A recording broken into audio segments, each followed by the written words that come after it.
Hello, and welcome to this session of 13th Age, Shards of the Broken Sky. We had a little bump last week, but we're back for this session.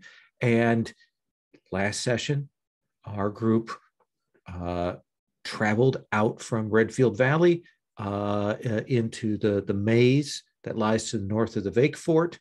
They found evidence of some old weird magics, clearly old things that had kind of been warded off and set there. The sense maybe that some of those wards were starting to decay or had been tampered with or something.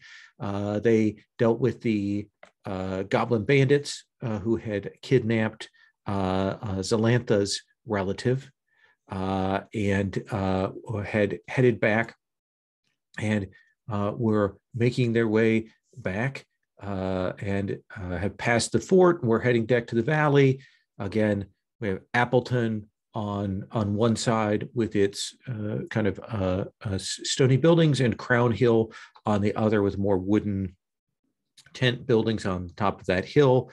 And the sky opened up. We'll come back to exactly what that means in a second. My name is Lowell, pronouns he, him. And this session is part of the Gauntlet Gaming Calendar. We are running 13th Age. We are using Roll20, but with the Zoom call, because I can never get the video to work in Roll20, but there we go. But so you may hear us refer to that. If the feeling strikes me more, if I remember, I will try to screen share what's going on over on the map at some point if you're watching this at home. I'd like to have us all go quickly through or I'm going to have everybody do their elevator pitch for who their character is, just to remind us, because it's been an extra week. And then I'm going to have you do your icon rolls. So I'd like to start with Malin. How am I saying that? Yeah, it's pretty close. It's okay. Malin, so yeah. Malin. Yeah, it's like Merlin without the R. Okay. Close to it. So give us the 30-second pitch on who you are again. Yes, he's a very, very, very old elven druid, a wood elf. He is known to like his drinking, and he's not always there in the right headspace. He confuses people for other people and stuff like that. But yeah, he's a pretty good guy all around, I'd say. And okay, hopefully we'll see him actually in action this time. Why don't you roll me 2d6 for your icon relationship with the Elf Queen? Five. So you have 5. So one of the have an Elf Queen token with cost, and then roll me a d6 for your icon relationship with the High Druid. Okay. And a 3, so nothing from him or her. Okay. Then let's come to Felnor. Felnor, give us the 30-second pitch on who you are.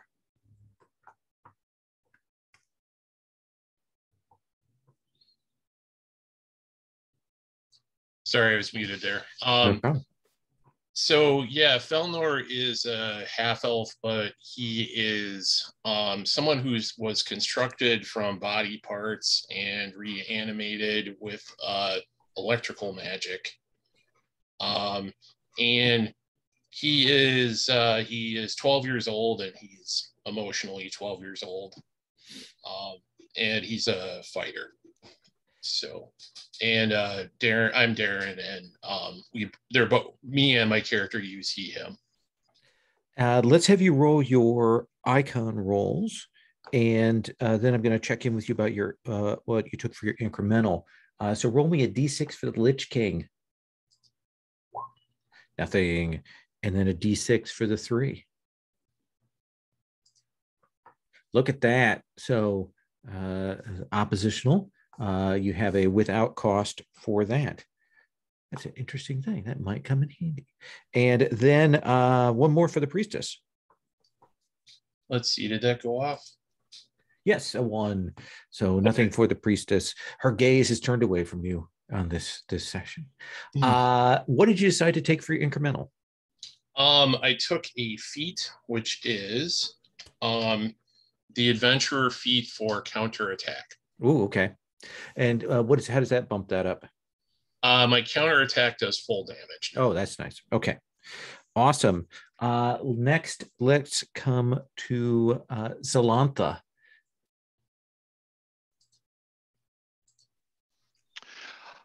Hi, my name is Mike. My pronouns are he, him, and I will be playing Zelentha. Zelentha is a female tiefling, and she is a wizard. She was not born a tiefling. She was born human, and she was cursed into this form by delving into demonic magics that she should not have been delving into. Her master had been some sort of like devil worshiper, cultist, diabolist, and she, is most of her magic is kind of, like demon devil focused. However, she has seen the error of her ways and is no longer, is no longer in that. Although she does still know that kind of magic. Excellent. And what did you take for your incremental? I am looking at my character sheet and I'm trying to remember what I chose. Well, while you're doing that, I'm going to swap headphones because I just discovered something about these earbuds that I hadn't realized.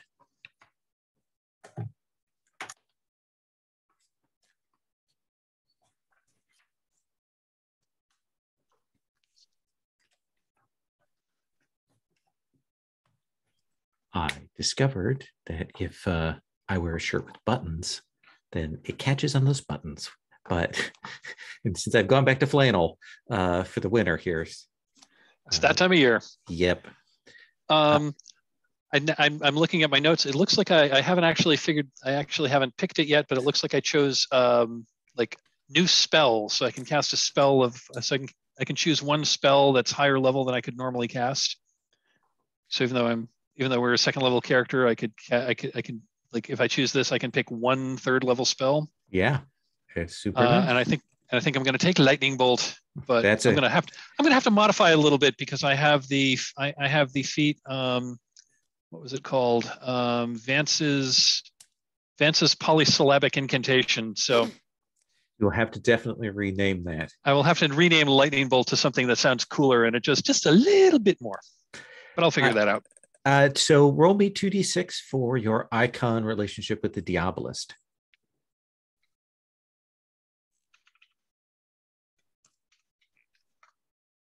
Oh, nothing there. No. But one more die for the Archmage. Ooh. Look at that. That's a success. Without cost. A green boon token there. And last but not least, we come to Adwin. Stephen, please tell us about Adwin. Hi, my name is Stephen. My pronouns are he, him. Today I'm playing Adwin Duskgrove, whose pronouns are she, her. Adwin is a human, but was raised by the awakened animals of the forest after her village was destroyed, and she was brought there basically by the servants of the High Druid. And as such, she associates more with, plants and animals than she does with humans. So she's always mumbling a lot. She might not have good social skills, that kind of thing. And let's see. I think that's it about her. Oh, she has a wolf named Scruffy. That's right. Why don't you roll me? Oh, what did you take for incremental? I took a feat, which is once per day, your animal companion can attack twice in a round with a standard action. Nice. You're going to get all those rolls so that you can mitigate your dice. Let's have you roll 2d6 for the High Druid. Okay. And I rolled a 1 and a 2. Okay. And then one more d6 for the Diabolist. That is a 6. So you have an oppositional token to the Diabolist without cost, icon benefit there. Okay. So If I could just interrupt, I Yeah. just wanted to make one comment about my character. I did decide to change up a feat that I took previous because I never actually used it. And then Sure. once we actually had a combat, I realized how things work a little bit in 13th Age. So Okay. I switched out the shield feat, which I don't think I ever used, the Mhm. shield spell feat. And instead I took the Shocking Grasp spell feat. That's a nice one. Yeah. That's such a Shocking Grasp is such a good basic to have. So I didn't really go on. No, go ahead, please. Oh, I was just going to say, I didn't quite get how that spell worked because I didn't quite grok the mechanics. But now that we've had a combat, I read it and like, oh, that's why it only does 1d4 damage because that's not really what it's for. Stephen? We also had some loot at the end of last session that we should split up. Oh, yeah. I've got it written down in my character sheet. That's right. Do you have a list, Will? I'll have you go through it. Belt of the Blade Master, which increases your recoveries by 1, +2 to recharge rolls for something stored in it. Boots +1 to disengage, +4 to walk quietly. And a Ring of Defense, recharge +6, or 6+, activate to prevent 10 points of damage. My comment is you three should take an item apiece. Don't you fight with a blade? I guess that doesn't really matter that much, though. Not really, no. I think I don't know. I think our spellcasters are probably the ones who have the recharge stuff, but I don't know that for a fact. So that will be, as we discussed last time, that belt will be useful later when you have items that have a recharge to them. Right now, it gives you the extra recovery, which is the sort of default bonus for a magic belt. So that's its primary effect right now. If you are, so I think if no one objects, I think I'll take the boots, which are +1 to disengage, because I'm ranged. Unless the wizard wants that. I was most interested in either of the boots, which improved my disengage, or the belt. Of the two, I think I'd take the belt because I've got this new I've got the new Shocking Grasp spell, which, assuming I'm only fighting one person at a time, that flings them away from me. I also took the feat that I can catch that as a quick action, so I can do that, and then I cast another spell. Yeah. And the last one is a defensive item, which, I would like to have the fighter or to have the defensive item. What was the last item, Stephen? A Ring of Defense on a recharge of 6+, activate to prevent 10 points of damage. I'm okay. I have a lot of defense abilities, and I have a high constitution, and yeah, I don't know. I would like Malin to have that if the other two items are taken. Okay. It's always worth giving more defense items to the healer. Yeah. Ring of Defense. Now, it's a 6+. Does that mean they have to roll a 6+ for it to activate, or? No, what it means is you can activate it as a quick action, or as a free action, essentially in response to something during a fight. Okay. And then after the fight, you roll to recharge it. Okay. And if you roll a 6+, then it recharges and you can use it in the next fight. If you miss that, then there's one fight where you can't use it, and then the next fight you can. Okay. And it just prevents 10 points. Yep. Cool. That's very nice. Thank you. So you have with you, I believe you set that goblin after some stern talking to on their way, and then have you your uncle with you, Zelentha. You have passed the Vake Fort. You kind of started to cross the river, heading towards Appleton, since it's on the lowland, and you've been staying there. When the sky darkens, it darkens, and then flashes begin to appear in clouds that have kind of formed up. And as I described last time, you see shapes moving in the clouds, winged shapes, great shapes, the flashes of magic up there. And then suddenly there is a flicker, and the quality of light in the valley completely changes as you saw this massive floating citadel hanging in the air above the valley. And there were more explosions around that, and things began to fall.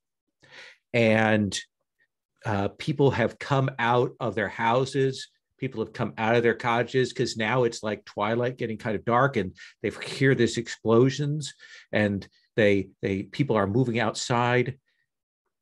And that is when the first of the debris begins to hit.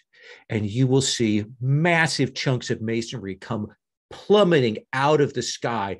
And when they hit from that height, they just explode. Shards of stone flying everywhere. And it begins raining massive horse-sized chunks of rock and debris everywhere across the valley. And then lightning, rainbow-colored lightning, shooting across, and it will carry and cut through a swath and gouges into the ground as it does that. And the air is filled now with explosions, fire. You'll see buildings catching fire. You'll see horses running, animals fleeing. You'll see those orchards have gone up in flames.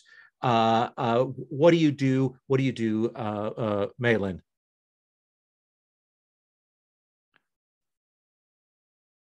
You're muted. So he's a little bit mesmerized by the rainbow-colored rain, and he's just kind of standing there looking around at everybody else, because he's like, roll me a DC 20 check. Yeah. Because stuff is coming down towards you. You kind of stop and hesitate, and hesitation will cost you. Okay. Oops. What do you have? Let's make this does it feel like dexterity? Feel like the right roll? Yeah, that sounds okay. Good. Do you have any backgrounds that would be athletic or nimble? No, nothing like that. Okay. So it's going to be just add the deck mod plus level. Yep. Okay, so 20.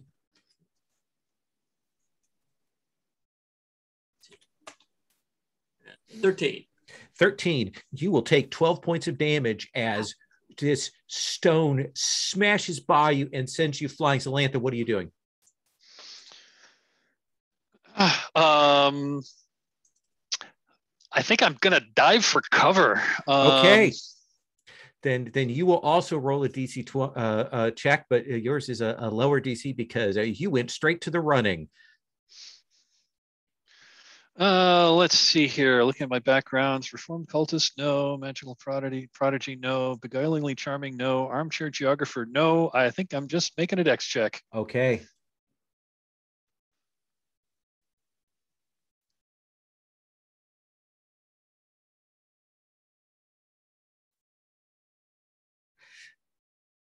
That's a no. That is a no. You are caught as one of these flourishes of rainbow lightning as you start off catches and goes across. You feel it rack across you, and you are sent flying. Your clothes smoldering there. 12 points of damage. Felnor, what are you doing? Yeah, I'm looking for hard cover and trying to zigzag as much as I can see the stuff falling. Then you will also make a dexterity check. Oops. Okay, let's see.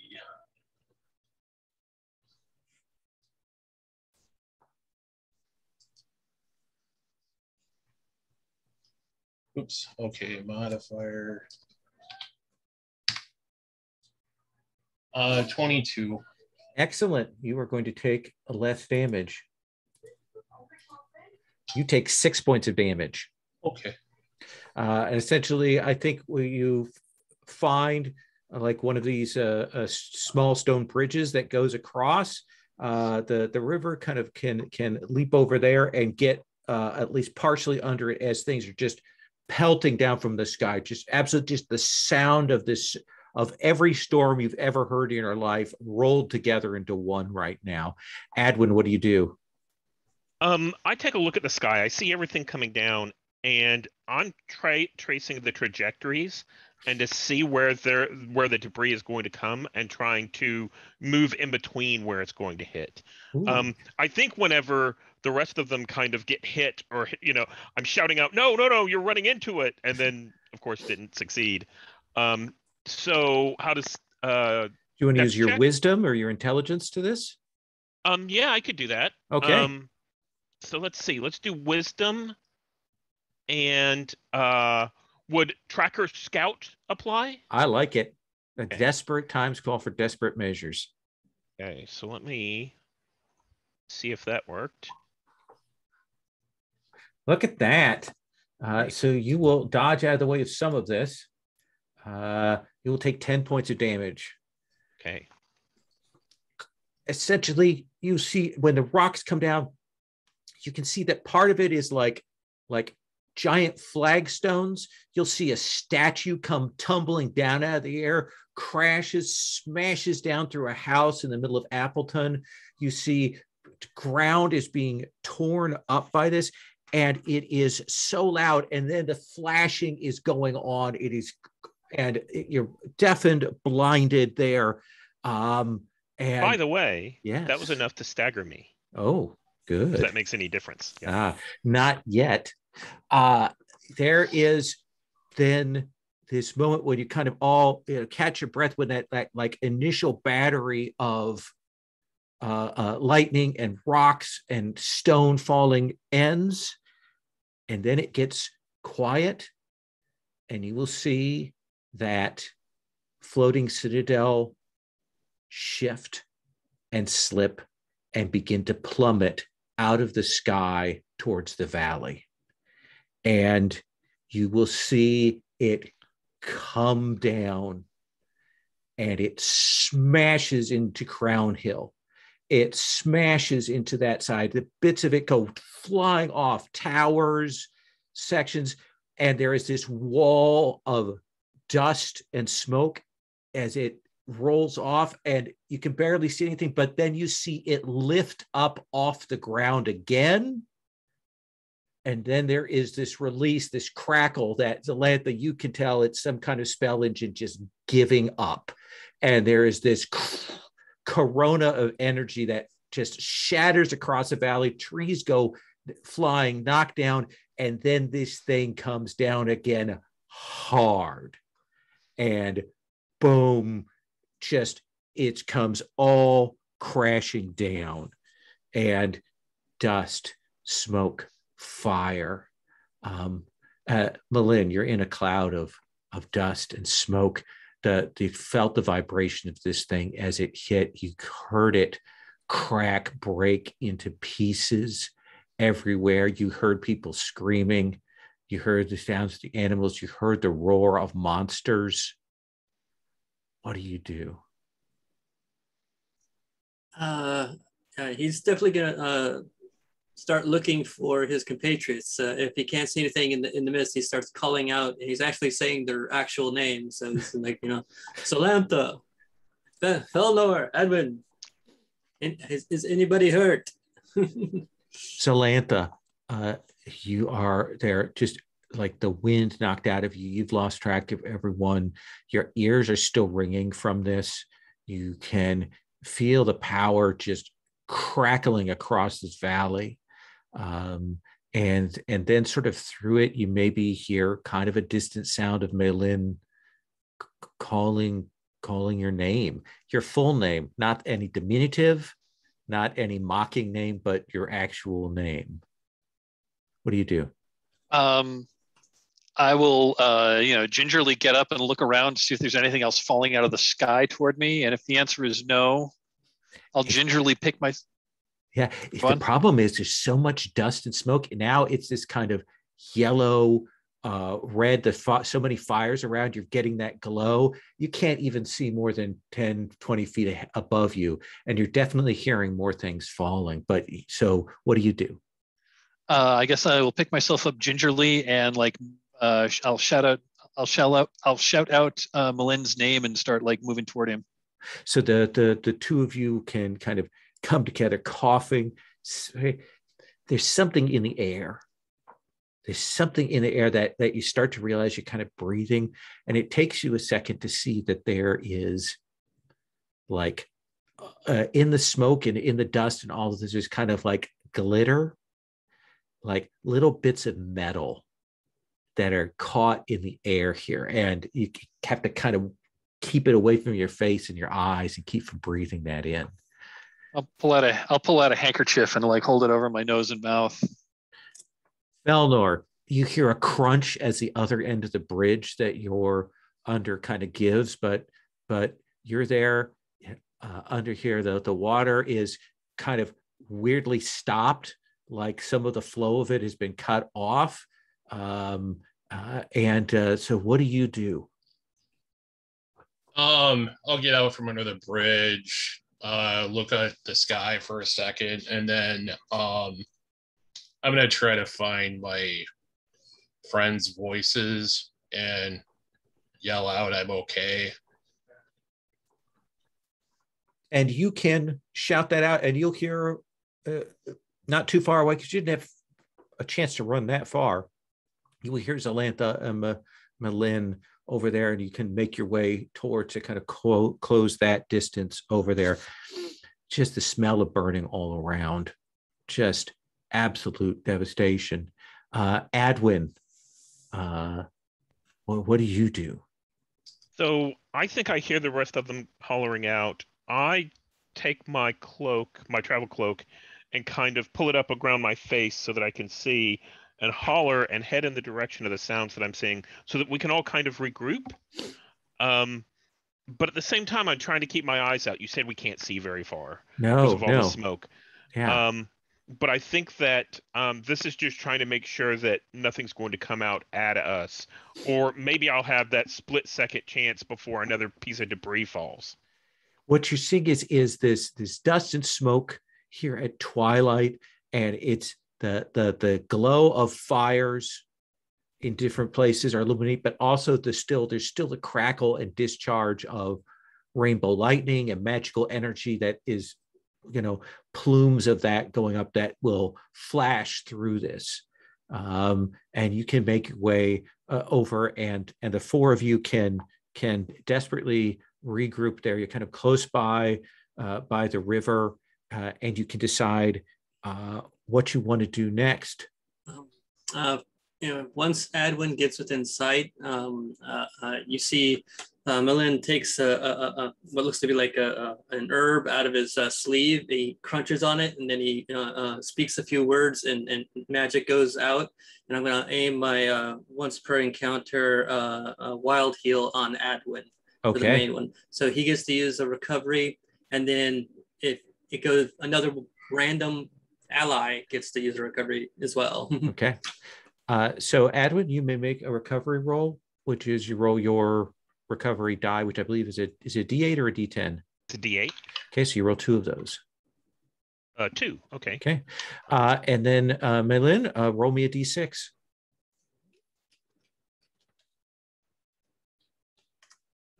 A 3. Zelentha may also spend a recovery if she wishes.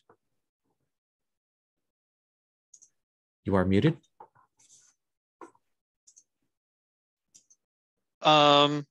Yeah, I think I will spend a recovery. Okay. Again, I'm sorry, could you tell me again how that works? Sure. You've got a certain number of recoveries until you get a full rest. And when you actually get a recovery or spend it, you'll roll your level times your recovery dice. So you've got, I think your recovery die is a D8 as well. Mm-hmm. So roll 2D8 and you'll get that many hit points back. If you drink a healing potion, you get benefits too. Oh, look at that. That's a much better roll for you. That puts me to full. You're still hearing all kinds of sounds. Some of them are like the sound of cracking of fires and stuff, but there's also the whooshing of magic, the sound of things settling, weird screeches and noises around here as the four of you gather. And Zelentha, you realize it's the four of you plus the wolf. Oh, my uncle isn't with us. No. I, the player, am forgetting what his name was, but I call out to him. Let's see. Why don't you roll me a d6?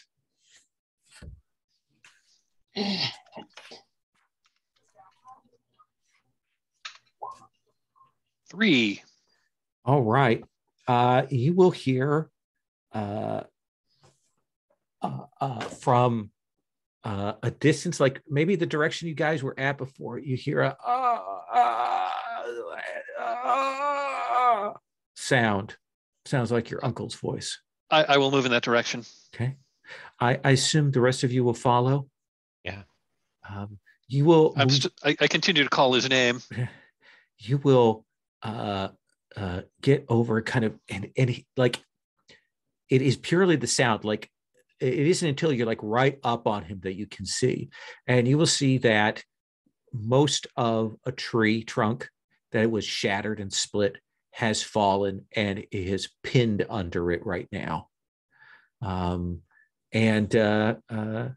If you want, you can try and move it. He is stuck until this is under, and you can tell he's been injured.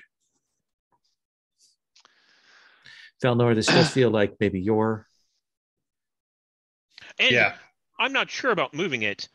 I'm going to start trying to dig out. Okay. To make space. So I don't know if that's a help. Yeah. So Felnor, make a strength check. Adwin will give you a +2 circumstance bonus to that. Okay. Do you think fearsome bodyguard would work? Oh yeah. Yeah. Oh. Let's see. Sorry.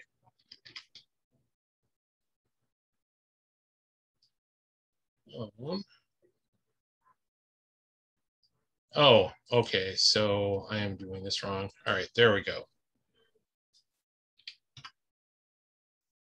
Oh, it's not letting me put the +2 in. There we go. Sorry. That's okay. It's a system you got to get used to. 19. So we will see you push on this and lift it off of him. Oh, 20. Sorry. I took incremental advance for skills. Oh, that's right. Sorry. So yeah, you get this off of him. His leg is twisted. You can see where a couple of the branches have like cut into him.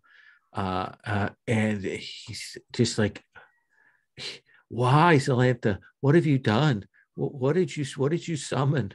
That wasn't me. That wasn't me. I don't know what that is. You can see he's kind of gone into that shock from all of this. But I think you all have enough native skill between your druid and stuff to kind of bandage him up and get him so he can like move away. Does that seem fair? And he will. He's the walking wounded. He will stagger off once he's able to get mobile with some kind of branch to hold himself up. I'm gonna fireman carry him. I'm pretty strong. Okay, so carry him a ways away from here. Yeah. Yeah. I'll say something like, Adwin, can you hold my shield, or put your shield on my shield on your back like this? And Yeah, no problem. And I think Adwin, as we're trying to find a safe place, I assume that's what we're trying to do, is trying to find a safe place to keep the uncle. And as we do that, I'm going to keep an eye out for tracks or for signs or noises of anyone else, any other survivors that we could bring along with us. Absolutely. So And I think out loud, I actually say, there may be other survivors. We must take all of them to a safe place, including the animals. So Can here's we go see if Gendry is okay? Maybe that's the direction we should head. If I recall correctly, they were a little bit further out. Is that right? he's in Appleton. Yeah. Where you're heading now is away from the valley. If you want to get to a place that is away from where most of this has fallen, where the worst of this is, you're going to have to kind of move away before you can kind of head back. But we'll assume that you can move away. And again, this whole valley is filled with the dust and so on. But you're pretty sure you make your way north across the river and find a place with a few trees that haven't been ignited that you can put Zelentha's uncle under and regroup and decide how you want to do this, how you want to plunge back into this disaster. Did a city just fall on us? I think a city did just fall on us. In fact, I think it fell on Crown Hill, mostly. That can't be good. No, it can't be good. I think we need to go over there and look for survivors. See what we can do to help. I mean, it looks like Appleton's pretty badly damaged as well, but I'm actually not sure if we're going to find much in Crown Hill. But I think we have to try. Let's start with Appleton. We have a friend there. And the more people we're able to gather and more survivors, the easier it will be to find others. Absolutely. I can see that. I don't know much about floating cities. Is this common? I mean, have I heard of anything even sort of like this? I am a magical prodigy. Sure, let's have you make an intelligence roll.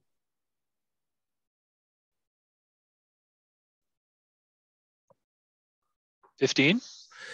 This is not like anything you've heard of, but you do know that the Archmage, like his job is to set up wards and workings and things, and maybe this is one of his things that has fallen, which bodes very ill if something like this. But you did see some things attacking, so maybe it wasn't a completely natural fall. Certainly, maybe there are things that caused it to collapse.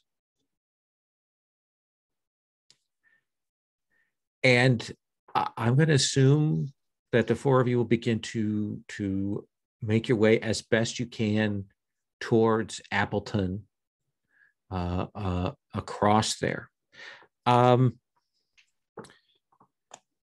So you are moving along, and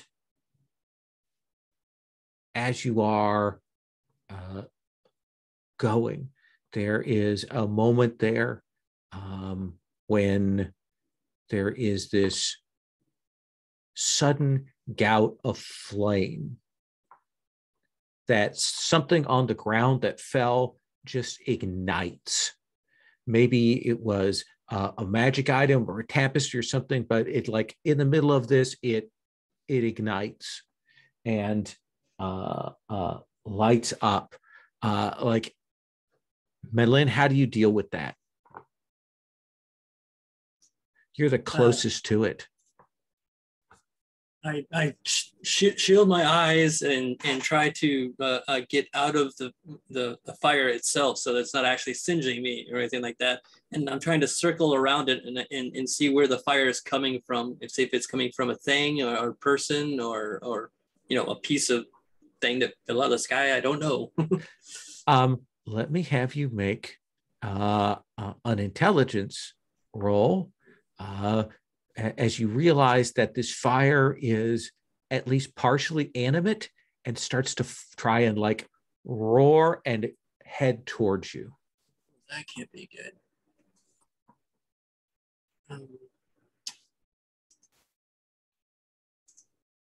Where's, okay, so I can't figure out how the character, okay, there it is, the input value is there. So Oops, sorry. Take the That's first okay. roll. Because I got a -1 on my intelligence. Oh, okay. So you will get hit for 7 fire damage. It kind of rolls and rolls over you, and with it, like maybe it was an element, something like that, and it gives up the ghost, even as it singes across you. Watch out! The fire is out to get you. Felnor, you're probably at the spear point of the group, right? Moving forward. You realize that like a good chunk of this floating city tower, like bits and pieces of it has fallen here and like are in the way. So it's a whole new terrain, a whole new set of debris you're making your way through. And you will find that there is this large section. Is it a tower? Is it a wall? It's hard to tell, but it's brickwork that's there. And as you move underneath it,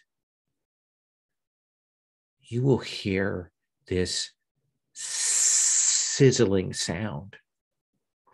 And you look up and you see that there is something dripping down from above. I'm going to have you make a dexterity check to avoid what is falling here.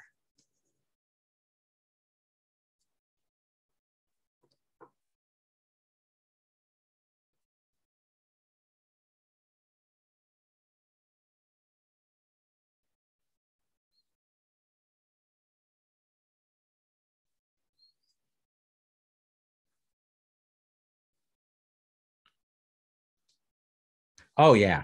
You will dodge out of the way of that, kind of step back, and you see that there are places on the ground there that there are these puddles that have formed. And you look up, and there's a flash of magical light in the distance that illuminates it. And you can see that at the top of whatever this tower is, there is this black dragon impaled on it. And that blood is just pouring down off of it and sizzling here into the ground. Oh, okay. I'm gonna yell really loud. There's a black dragon here, and his blood sounds like bacon when it hits the ground.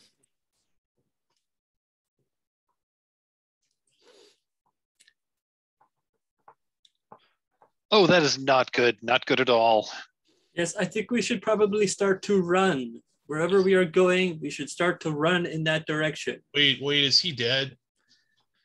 Kind of wait and look, and there's this bit as you kind of shouting, and there's maybe like a twitch from the tail of this thing, but yeah, it's dead. Whatever this last bit of it is, death spasms from this thing. You can see that it has clearly been raked by that lightning. They kind of get a look at it. You're not even sure how much of its head is left, but it is, and this tower is just kind of driven through it. Do dragons taste good? Does anybody know? Yes, they do. Okay, I'll hack off a chunk of the tail. Okay. I think it is no problem for you to hug off a section of this black dragon's tail. And the smell of this thing is really unpleasant. Like kind of a burning smell. It already smells like burning when you cut it off of there. Did it go bad already? This really stinks. Their blood is acid. Yeah, you just have to cut chunks of the meat out and let it sit for a couple of days. This acid will go away after a few days. Okay, so I've got Zalantha's uncle over one shoulder, and I'm holding. Oh, I assume you put his uncle at the safe point before you headed back. Oh, we left him. Okay. Yeah, that was my assumption. Was you put him Okay. at a safe place before you headed back in towards Appleton. So I'm just gonna walk with my axe hand, holding this dragon tail out, So it's dripping away Absolutely. from me. You're moving along and kind of now moving like under a pathway of some things that have fallen kind of on top of each other, like whatever passage you can find to move back through, because you don't want to go clambering around too much. But Zelentha, up ahead, you will hear this ching, ching, ching, and kind of look, and you will see that there is a chunk of stone floating in the air and spinning, and it has a chain attached to it, like it used to be part of some kind of like fence or something, and it's hanging in the air and it's spinning this enormous heavy chain. Oh, that's not good. Hold on, I'm looking to see if I've got a spell that might be able to do something here. It's looking like a no. That's looking like a no. I was hoping utility spell would have something to do here, but not really. Okay. This thing looks like it's magic, right? Yeah. Okay. So I don't know how this works, so mechanically, but Okay. I have the like one of my backgrounds is called High Arcana, and I have a I do have a thing called Counter Magic, which is a close quarter spell that can, the way it's designed, the way it's written up is you can cast it at an enemy spellcaster and it basically causes them to blow their spell. But is this something that one can use against this sort of thing? That sounds like a great idea. That sounds that's like what a I'm perfect. That's what I'm going to do. I'm going to cast Counter Magic at this thing to try to make it stop. Perfect. What is your spellcasting stat? That would be intelligence. Okay, then make an intelligence roll with that appropriate background. Okay, so I guess that would be Magical Prodigy. So let's go with that. And no modifier, so submit 22.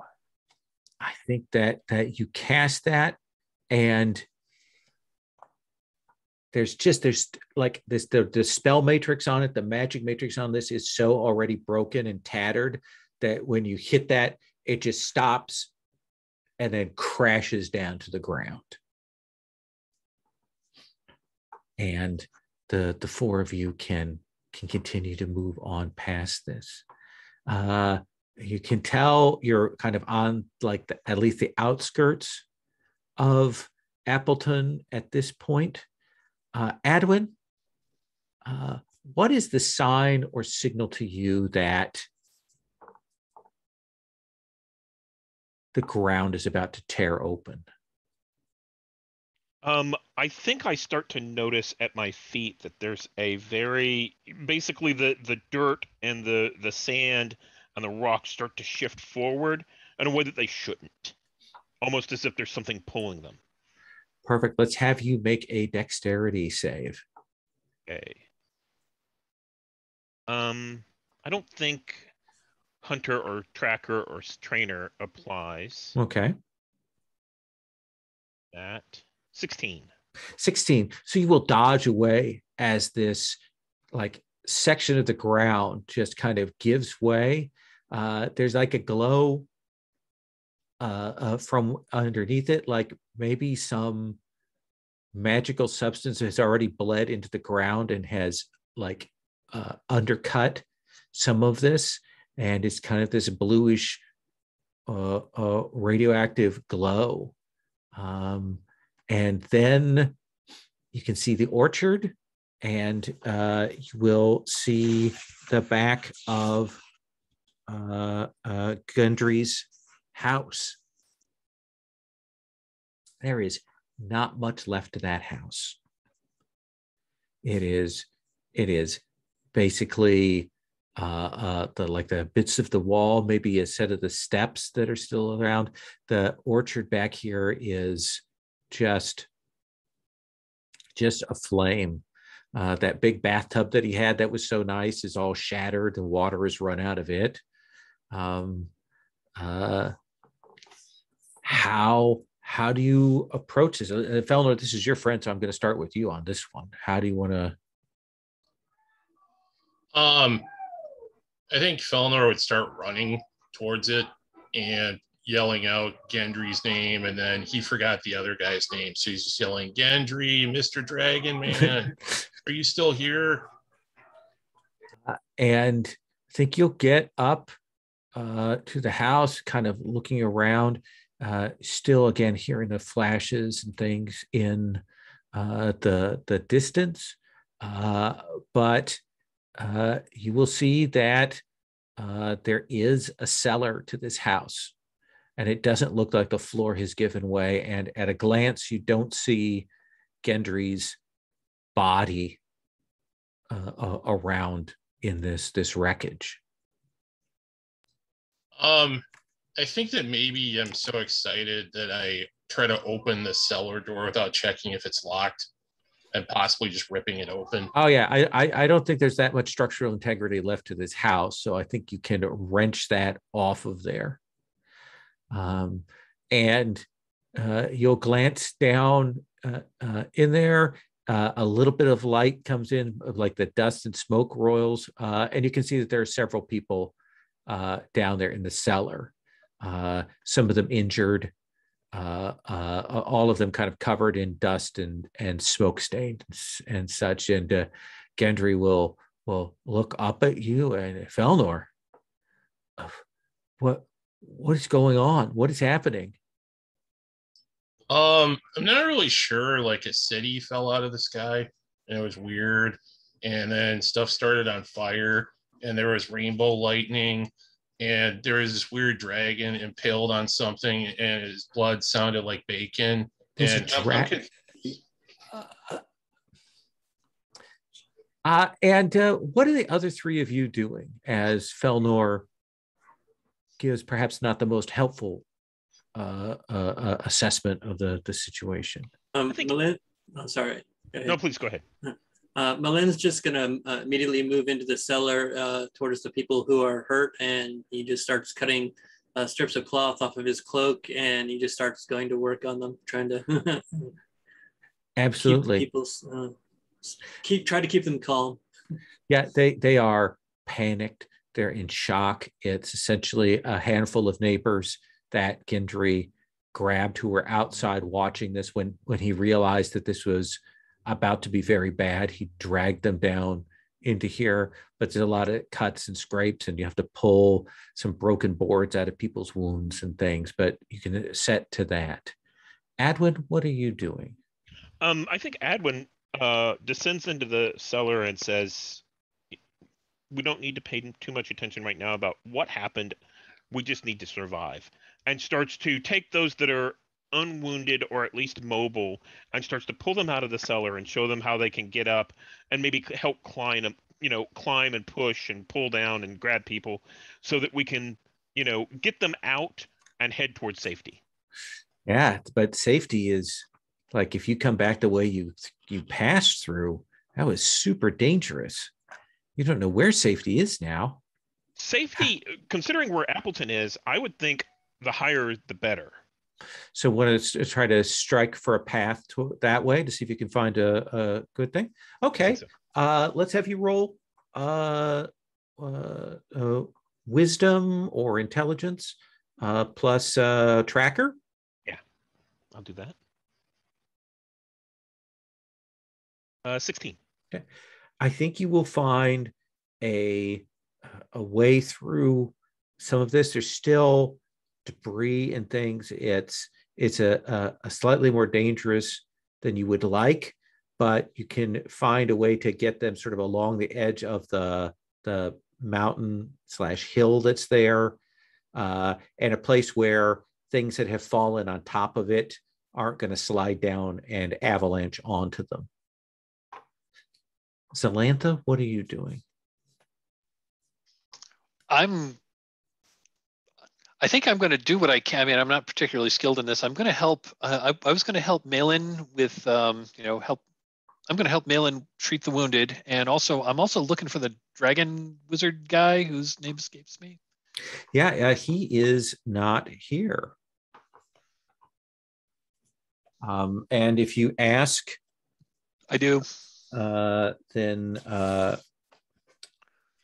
his name again. Reslurkus? Yes, thank you. You will. Gendry will say, Reslorcus was out. He went out earlier in the day. I haven't seen him. I have no idea where he is. Do you think he's responsible? No, not in the slightest. I was hoping to compare notes with him to figure out if what happened. It was clearly magical, but I have no idea what this is or could have caused this. I mean, clearly it was some kind of floating city fell to the earth. I've never heard of such things. I was an adventurer for a couple of years, and this is way outside of my pay grade. Has as we're poking through the rubble, has the dust started to settle? Can we see farther away now, or not really? It is settling a little, making it a little more possible to start to traverse, a little more accessible. And in fact, I think what we're going to do here is we're going to take our first break here, and then we'll come back and we'll figure out how you want to proceed in helping and looking around. We'll kind of abstract some of that. I may have you montage some of this disaster as well. So let's take 10 and then we'll be back, okay?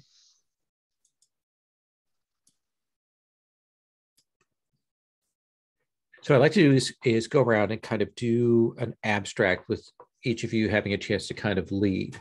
The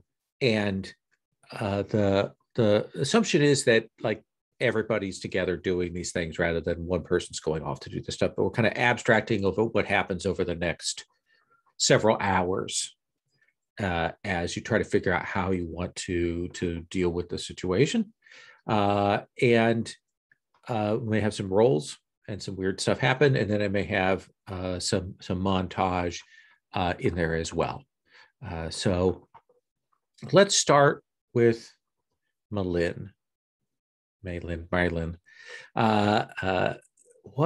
is to your mind the next step, the next big thing that needs to happen here?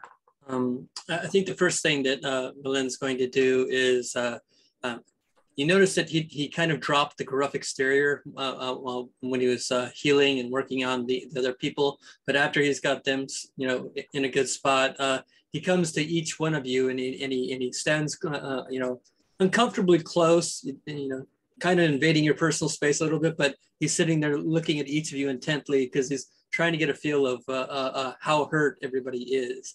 Because I had a mechanical question. Because I burned an encounter ability, I think as part of that. Outside of combats, don't have to worry about that. Okay. We just kind of do a hand wave. That's what they're doing, because people can use those recoveries outside of combat as it is. Okay. So there's no need to worry about that. Okay. Yeah. Then basically Malin's just he's being very nice, talking very low, and he's making sure that everybody is in a good mental space after the city fell on us and they saw a dragon die. But he's just mainly focused on the party and making sure that they're all good. Let's get everyone's reaction to that. What's your reaction to that, Zelentha?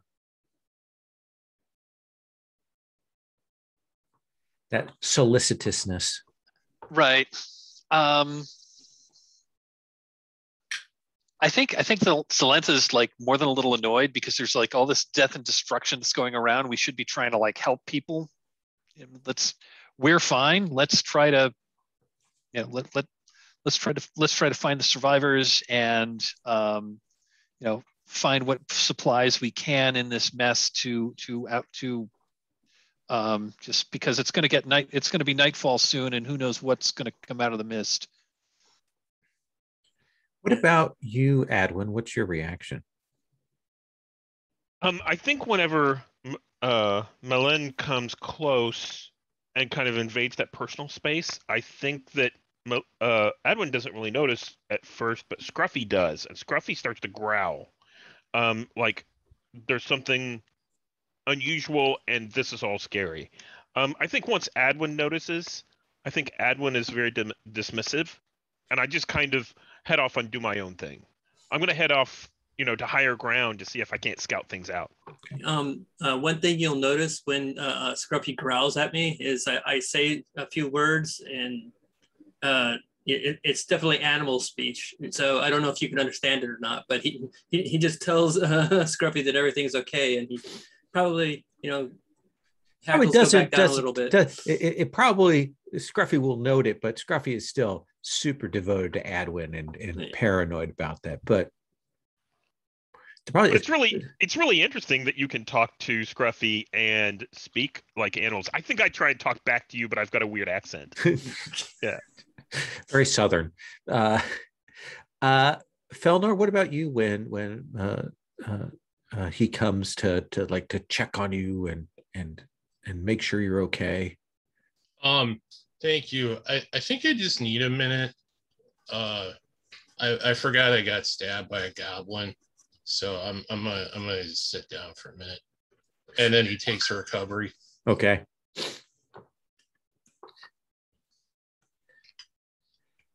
So, Adwin, we've had that scene. What's the sort of next thing the group needs to do? You're going to be moving towards what? Let's just kind of widen the scale a little bit. What do you think that is? I think Adwin, just from walking through, realizes everything's changed, and we need to get a good idea for the lay of the land. If there's a portion of the civilization or the cities or anything like that have been completely crushed, it's not worth going there. Mm-hmm. And maybe we can see some danger. So she's going to try and get to higher ground. I think she put some of the people from Appleton and from the farm a little bit closer, and then either goes up the mountain or goes up the hill a short ways or climbs a tree to see if she can't get out from that dust and get a better look at, okay, this is an area where there may be survivors. Let's have you make a wisdom check. Okay. With scout? Yeah, that feels perfect for that. Yeah. 12. I think that you can spot maybe a couple of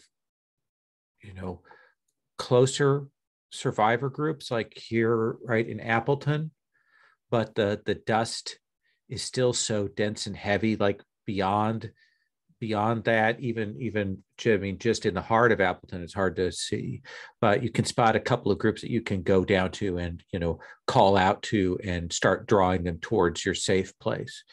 The other thing you'll see now that there's still the dust sort of hanging over in the air, especially now that there's just still so many things burning that it's combining with the smoke and things. You can kind of see the outlines of that tower, that city. You can see pieces that have broken off, sections that are kind of intact that have fallen. But you'll also see that there are chunks of the city still hanging in the air up above, like a tower or a section of wall that are still there. And you're like, I don't know if those are going to fall anytime soon or what. Some of them are clearly actually moving aloft with the air. And some of them are like that broken rock that you saw before. They're just spinning. Zelentha, what's your if you kind of direct the group or you move to the next thing you want to do, what is that? What does that look like, and how are you doing that? I think Zalantha is she's looking for survivors, looking for people that are still around. Going to try to And I think she's going to try to organize people into like, let's see what supplies we can gather. Let's find out what able-bodied people we can to perhaps build some kind of, because we don't know what's out there. Maybe build some kind of defensive perimeter. Find an area in Appleton where there's still some of the buildings are intact, or we'll be able to. Basically, I want to try to gather as many people as we can into an area that's somewhat defensible, and then find supplies. So let me ask you this. Do you think this is more about your leading people through charisma, or do you think it's more about you figuring out the logistics of the situation? I think this is me. Yeah, I think this is about being a leader because she doesn't really know things around, so she's trying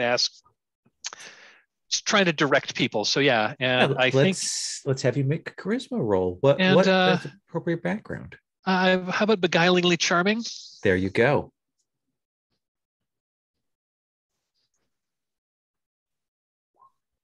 That would be a 24. That'd be a 24. So you rolled an 18. I did. They are desperate for leadership. Your accent is the accent of this valley. Especially here, they can't, they're not taking your appearance as a problem, because some of them really can't even see you. A lot of people are having to cover their eyes as they're doing things here because of all of this metal glitter fall in the air. But I think you'll be able to get, along with the group here over the next couple of hours, get like the groups of survivors that you found and get started people organized, combined with the people that Adwin are tracking down. What building is it that like has the most portion of itself intact? It's the Tavern. Okay. It's the Tavern. For whatever reason, it's a stout stone tavern that had unlike much of the buildings which were thatched, this had a solid wooden roof. And it also got lucky that nothing big landed on it. It's got a huge underground cellar that stretches for several directions. It's surprisingly intact. It's pretty big, and it's stocked with supplies. Yeah, you'll start kind of building, having the people build like basic perimeters around this place to make this a fallback position, because you've definitely heard in the distance the sound of growls, sounds of beasts, maybe even the sounds of fighting in the distance. It kind of carries through here. Felnor, what about you? What are you kind of like? What is your aim? How are you leading things? What are you doing towards this? I think that Felnor would want to go back and get Zalantha's uncle. Okay. And bring him with, over to the other people, and then maybe just kind of go through the wreckage and yell for people like, is anybody hurt out here? And, try and lift heavy things off people, etc. So let's have you make a strength check for kind of moving, getting people out from under things, finding people in the rubble.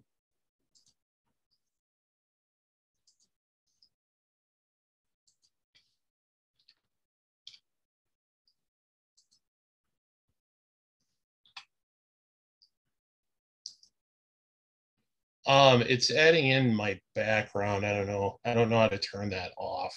Oh, well, let's leave it in there. We can mentally calculate. That's still well above what you need. Yeah, it's still 21 without it. Oh yeah.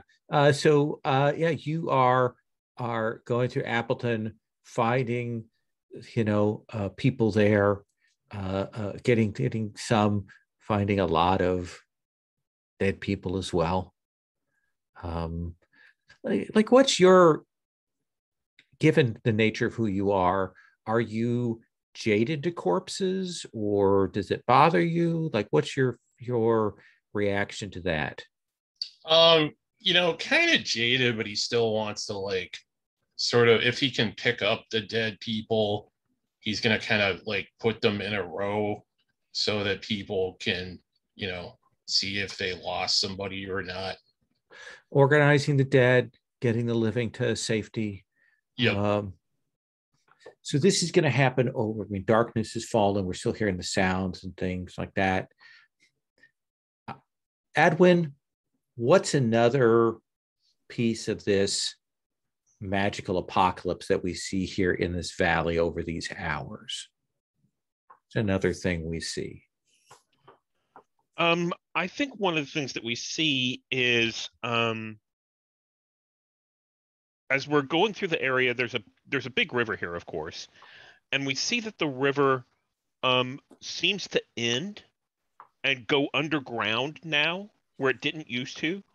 And that's probably due to the fact that, like we saw before, the ground had opened up, and it's like that river is now being diverted not just around the valley, but underneath the valley. And it's like there are gouges everywhere. The landscape itself has been torn and changed. And this whole place feels bad to you, kind of, I mean, both to you and to Malin, that sort of feeling a connection to the land, that how badly damaged this area has been.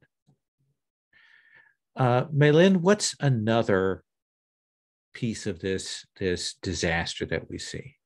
I think as Felnor is bringing in some of the bodies and he's laying them, in a row, Malin walks over to them and you hear him sing a low song in Elven, and he gets a quizzical look after one. He goes over to another dead body. He sings another verse, which is different, and it's a really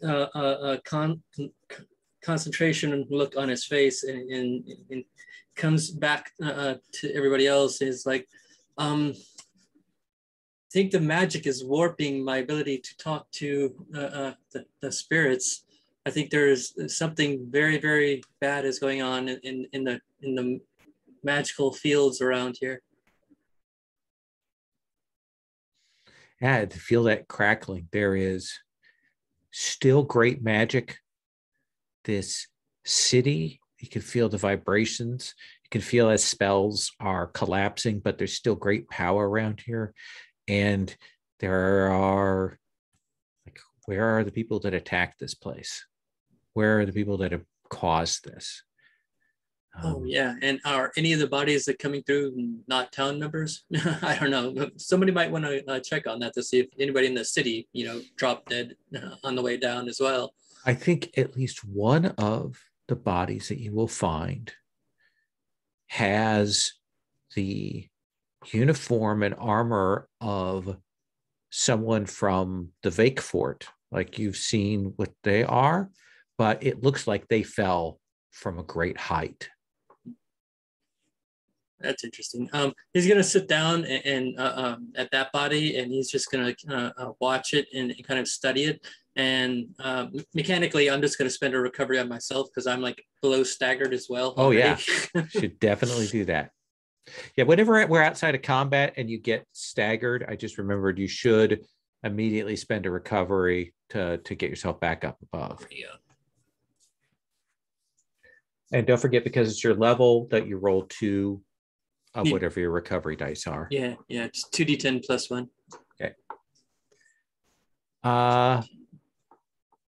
Zelentha, what's another piece of this, another flash of this disaster that we see happening here?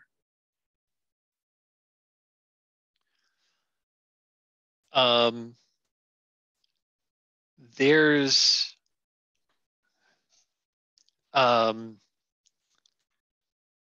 it's the magical undercurrents.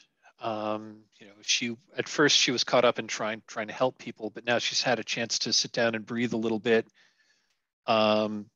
She is feeling, she's like trying to make some sense of this, and is kind of like reaching out with her magical senses to try to get an idea as to what was here. And she's sensing there's like deep undercurrents of magic that's alien to the place that's suffusing the land. And then she realizes that this glitter that's in the air is some kind of magical residue. Perhaps it's the it's the magical residue of whatever spell that had held this city up aloft.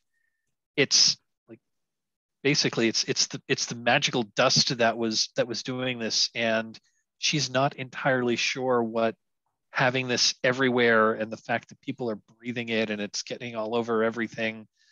She isn't sure what that's going to do, but she's pretty sure whatever it is not good. Yeah, they're going to get mana lung, something like that. Just this, but at least right now, one of the things you're seeing is there are people that like have damage to their faces, to their eyes, from where, because you'll realize a lot of this stuff is still hot even after it's kind of flickering down like metal snowflake. There's some of it pieces are still burning hot. Darren, what's another piece of the disaster here that we see?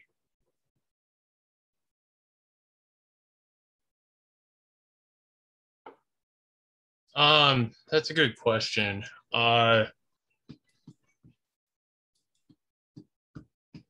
I think that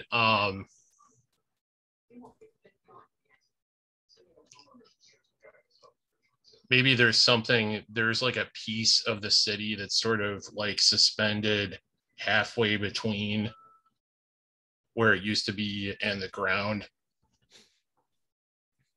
Yeah, like a bigger chunk of it. Like we've seen pillars and statues and things are hanging, but there is a big section, like a boulevard, that is still suspended in the air there.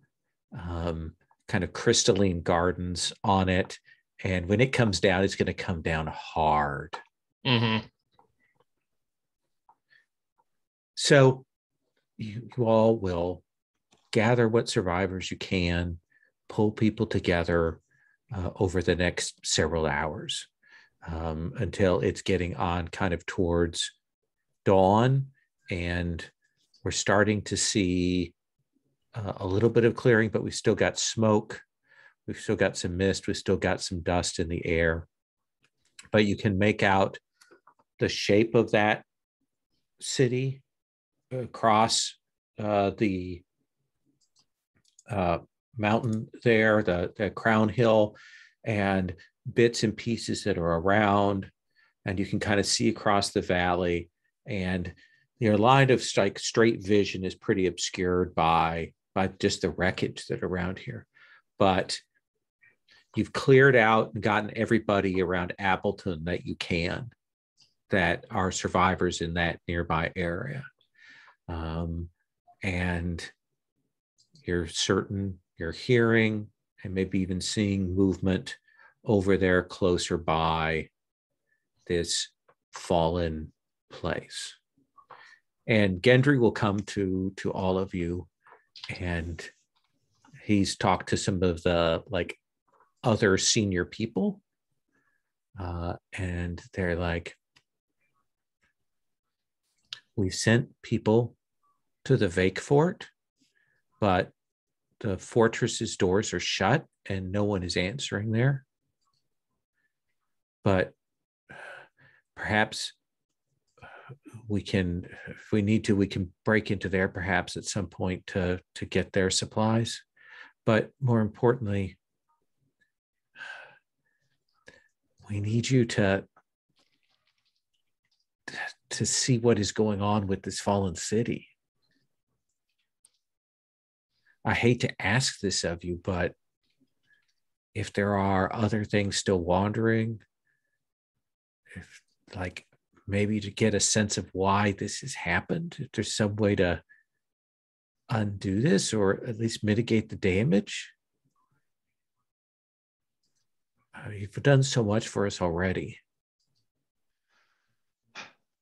That was what I was thinking would be our next step, would be to go into the remains of this fallen city and see what's there, see what the threats are, and see if there's a way that we can, well, I'm sure that such a city isn't going to fly again once it's crashed into the earth. But yes, we need to see what we're up against. Yes, and hope it's not another dragon.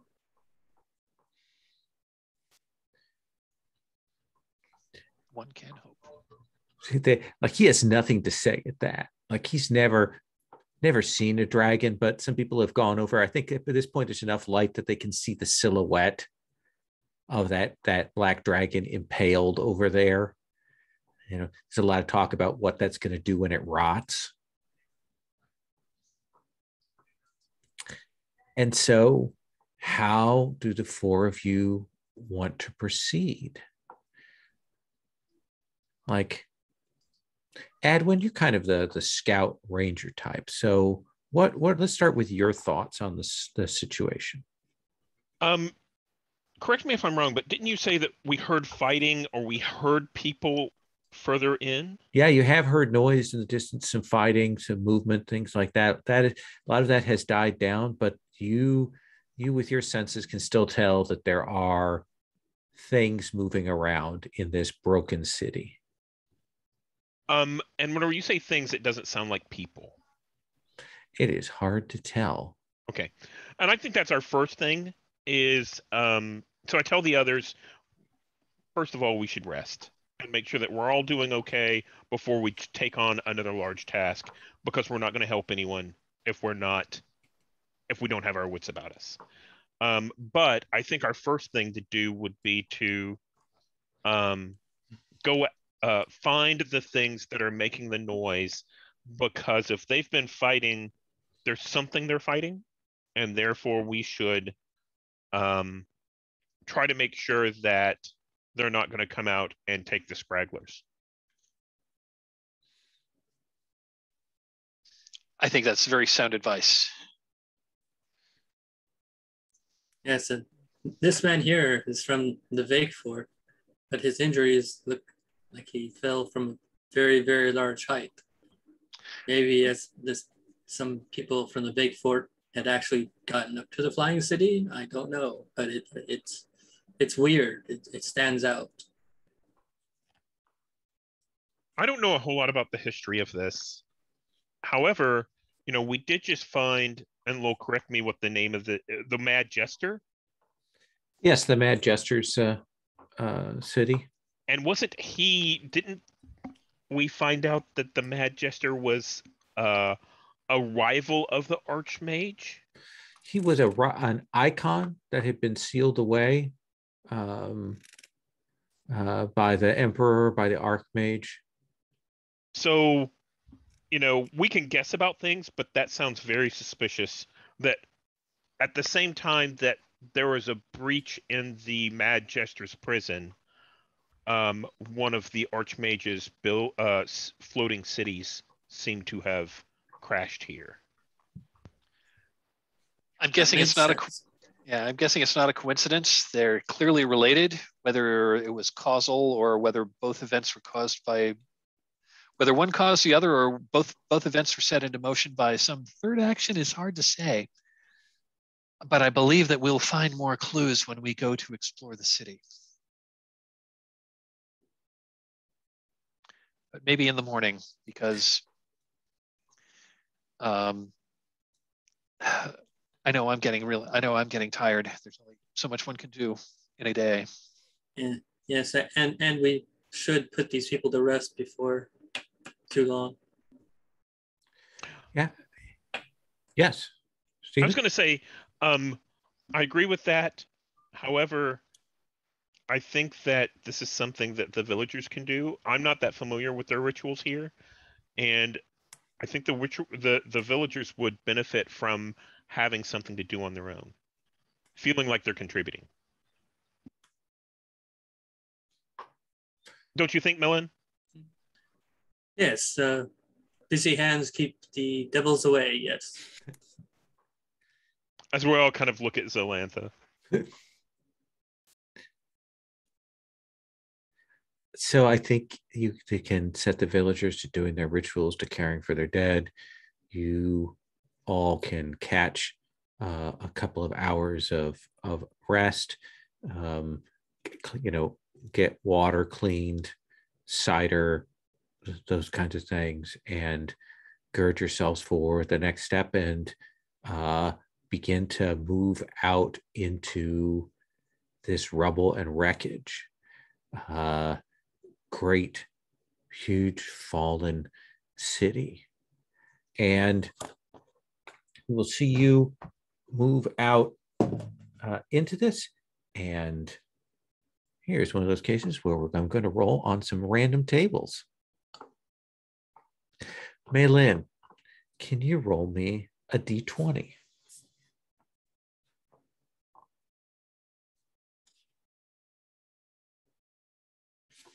Oh, 1. So let's have our ranger make a roll for kind of pathfinding through this. Yeah. So I'll use scout and probably wisdom to watch to see, where the area is and where they're coming from. Does that sound right? That sounds great.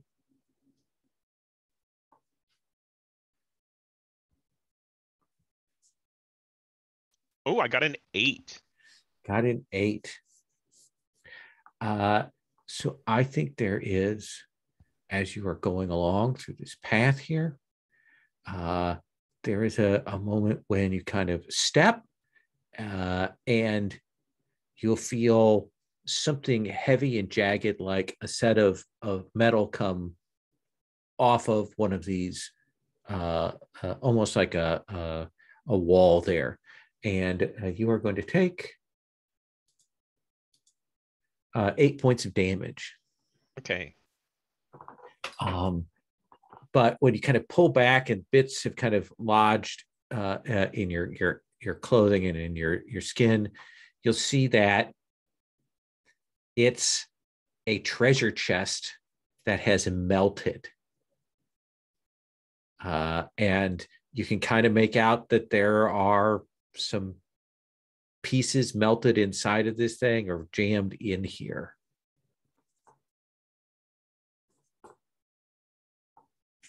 What do you want to do? The others can come up and see this. So,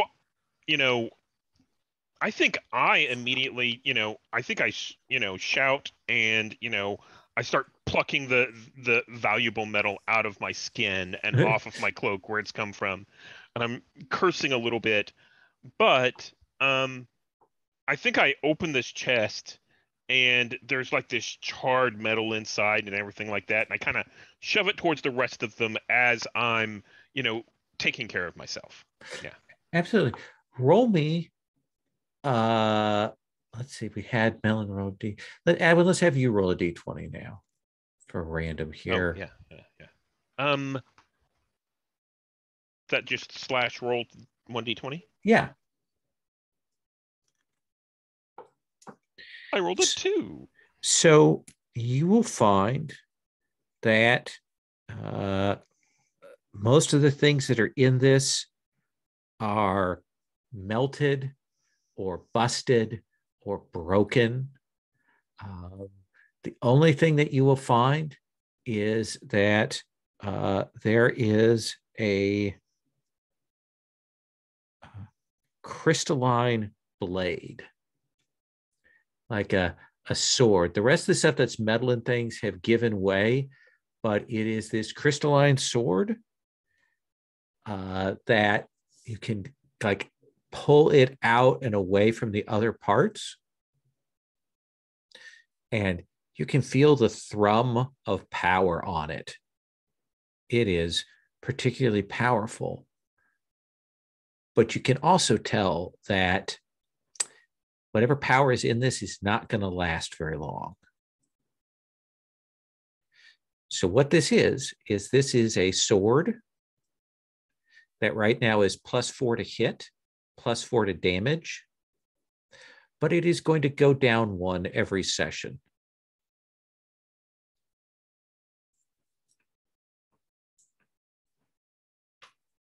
Okay.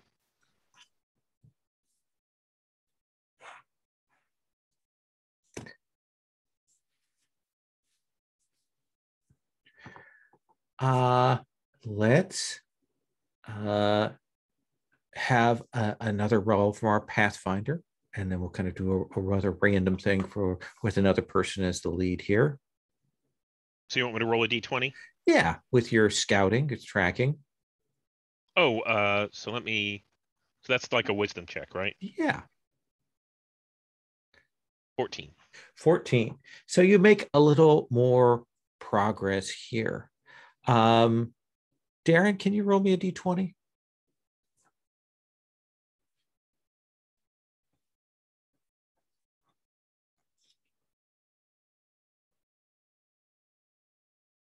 A 15.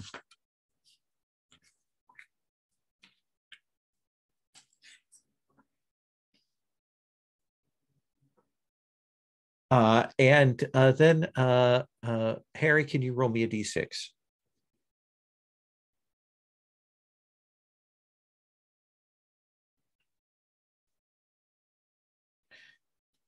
You are walking along, the four of you, Adwin kind of leading, and you will see that there is this geyser of water coming up out of this crack, like where things have fallen and cracked, like maybe partly a building and partly the ground, but it's spraying out. And from here, when the wind catches it, there's actually kind of a cooling mist of water that kind of starts coming towards you. But as you move towards it, you'll see the water pressure kind of diminish. And like the closer you get, like the softer it becomes.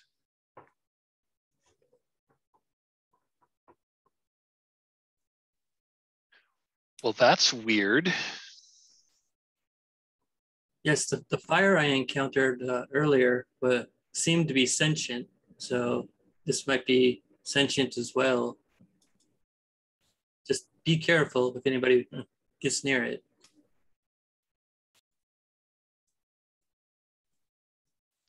Well, I'm curious. I'm going to cautiously approach and see if I can see what the origin of this geyser of water is.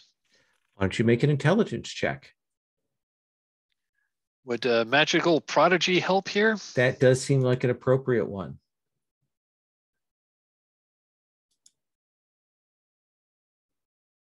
$22. So you will come over towards it, and it definitely feels like there's some kind of spell that is forcing this water and recycling it and magically doing it. But like your very presence, your sentience coming near it diminishes it. You feel like maybe the spell has gotten reversed, where it ought to be a spell and ought to be an effect that would create water when you approached, but that's gotten flipped and inverted.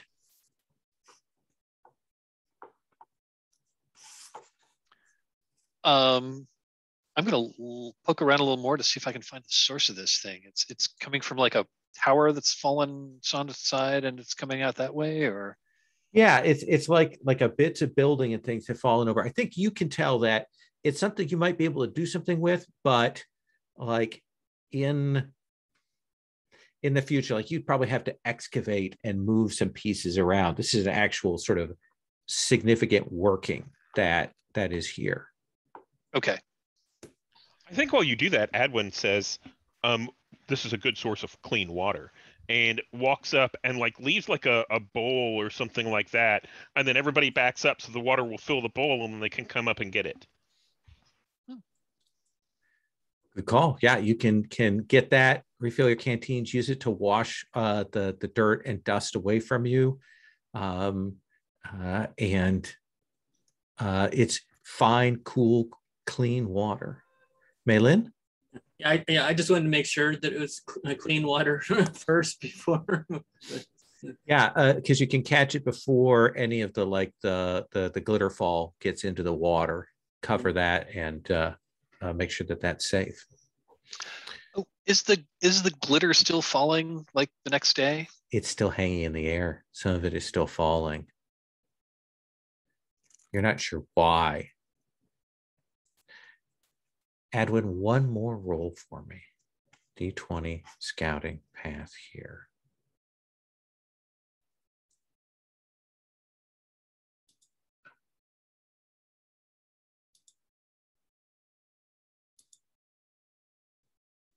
$18. 18. You stop the group up short.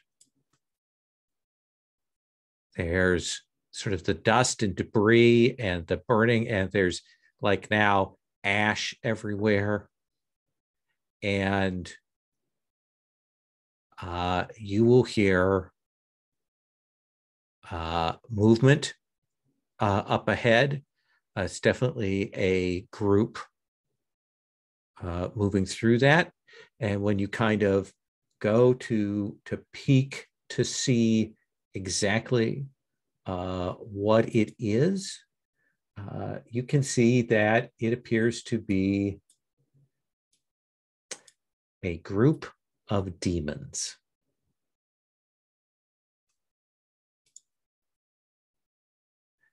What do you want to do? Well, first of all, I want to slip back to everyone else. I tell them what I found, and say, I think I look pointedly at Zalantha, and I'm like, these seem to be of your kind. They're not of the woods. They're not of the village. Must have come from the city. If you could show me where they are, I'll see if I know anything about them. Yeah, that'd be great. So, I think I'm gonna, we'll go back and we'll take a look. However, I think I'm going to ask, Malin and Felnor to kind of guard us, because I feel confident I can probably get in and out, but I'm not sure that Zelentha and I can get in and out without them noticing us. And we know that there was fighting before. Yes. Yeah, Merlin will ready a spear and come along. Oh, I found this sword. Would you like to use this sword? Don't know anything about swords. Spear and axe. That's where it is. But does Felnor use a sword? I like axes, but that looks pretty. Yeah. So yeah, I'll hand that over to you. Okay. Thank you. I am going to put a map up on Roll20. I've got a kind of a weird combination of rust red to represent the burning and white to represent the ash as best I can with this burnt out trees and such. You kind of have some wreckage, like the tower and some blocks there to kind of keep you out of your line of sight. And you will see that there are two groups. In each of them has a demon with a big jagged claw hand, and then a set of bone imps, those kind of servant imps that are kind of following behind them. There is a larger demon across in the midst of some things, and you can see that they have some bodies and a couple of survivors. And they seem to be kind of moving through the area here, moving through the wreckage, looking around and dragging these bodies and these survivors along. Do I know anything about these sorts of demons? I am a former demon cultist. Let's start with you. Let's have you make a roll. Okay. So I'm going to go with that. Would that be intelligence and using reformed cultist? Absolutely.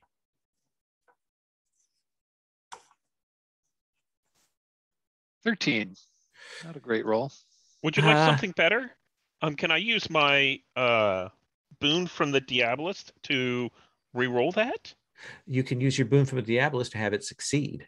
Oh, okay. Yeah. Even better. Yeah. Because So that was because I rolled a 5 on the die. So spend that. You know that these bone imps, they're not very dangerous. They can be very fast. And they're pretty resistant to magic. But they're incredibly fragile. They're really much more sort of cup bearers for those claw demons. Those claw demons can hit multiple times, potentially, which makes them a little dangerous. The one you want to watch out for is the big guy, the Chaos Demon. You know that they will blink in and out of the fight. And it's not like they blink and move somewhere. It's just that they're not there and then they reappear. But it means that it kind of can be hard to deal with them. And how do I put this? The tentacles that they have to attack go against physical defense rather than AC. Does that seem like fair info? Yep. Maylin, what are you doing as you kind of holding position here, watching these things? What are you doing? There seems to be quite a few of them. Do we want to maybe focus on one group and try to get it down as quickly as possible and save these people? And then hopefully we can get them out of the way before that the big chaos thing over there comes too much into play. I didn't catch where the survivors are. Oh yeah, that's a good point. Let me go ahead and I will grab a NPC tablet here to throw onto the board to represent that. Let's see here. Oh, here's a pretty picture. Okay, so I've got a picture that I'm going to put back here, sort of back with the Chaos Demon. And that's where the living survivors are.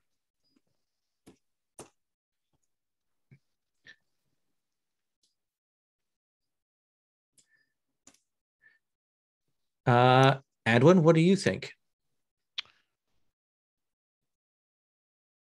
Well, I think that some of us are ranged, and I think that might be.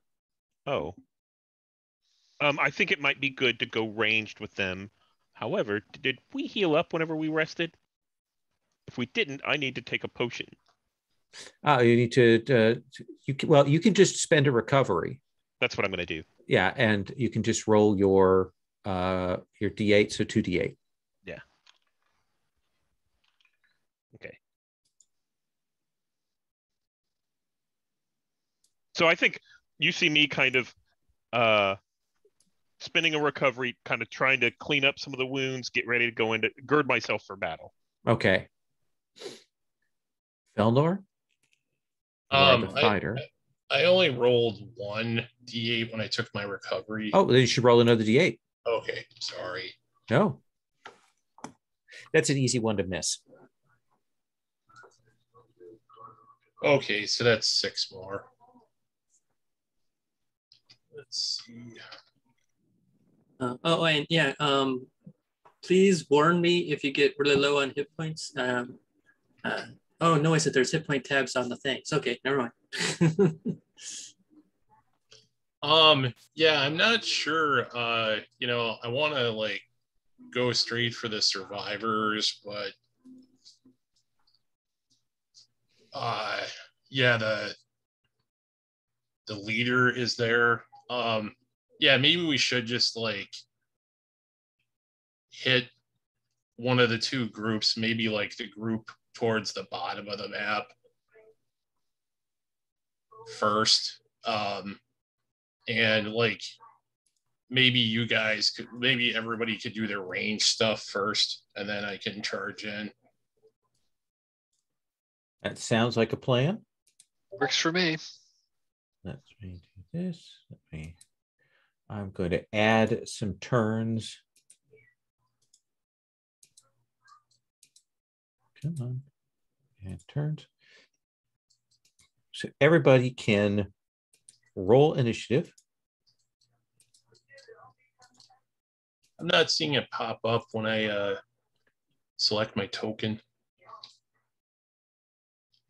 What do you mean?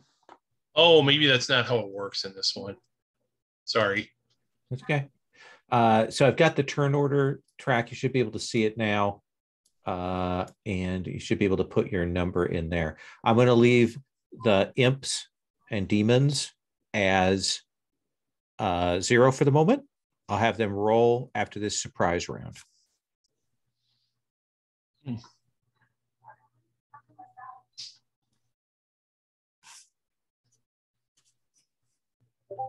And for some reason, it just keeps saying you attempted to use a roll command looking for the value of a selected token, but no tokens are selected. Okay, so I have to select my own token. Okay, that's what it is. Sorry, me and Roll20 aren't. Yeah, no, I always do it manually. So Yeah, I use Roll20 in my Pathfinder game, and yeah, it takes quite a lot of getting used to. Speaking of which, I just realized, Darren, you had asked about how some skills were getting added in. Next to your background thing, there's a little checkbox, like a little X next to the circle. And I think you can select that, and where you roll your skill, it'll add it in.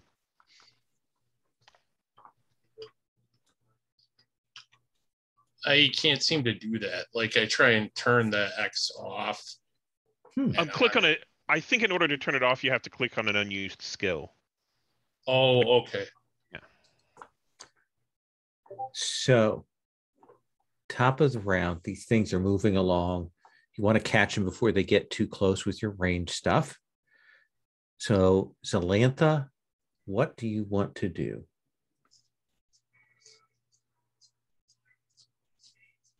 Well, so you said the bone imps are mostly immune to magic, but the claw demon isn't? Right. The bone imps tend to be a little more resistant to magic, which means that essentially they have resist magic 13 plus, which means if you hit them, if you roll a 13 or better, then they take full damage. Otherwise, they take half. Okay. Well, then I think I'm going to hit this guy. The claw demon. Okay. Hit the claw demon with pretty much my only long range spell at the moment, which is Jubilix Caustic Effluvia. And to tell you the range right now, before we go too much further, I'm considering the bone imps, the claw demons. Those are near. The chaos demon is far. Okay. So let's have you spit your effluvia at the claw demon. Is that versus PD or MD? Or it is versus PD. His PD is a 17. Well, I rolled a 5, so that is only an 11. Can I spend one of my Archmage boons to? Sure. Is it with cost or without cost? I have one of each. Let's spend the one with cost for now. Okay, so you can re-roll an attack roll and take the better result. Well, I'm going to try that again. That spell, there it is. Let's try that again. Okay, look at that. That's a natural 20. So that is a critical. So you may roll and double your damage. Nice. Okay.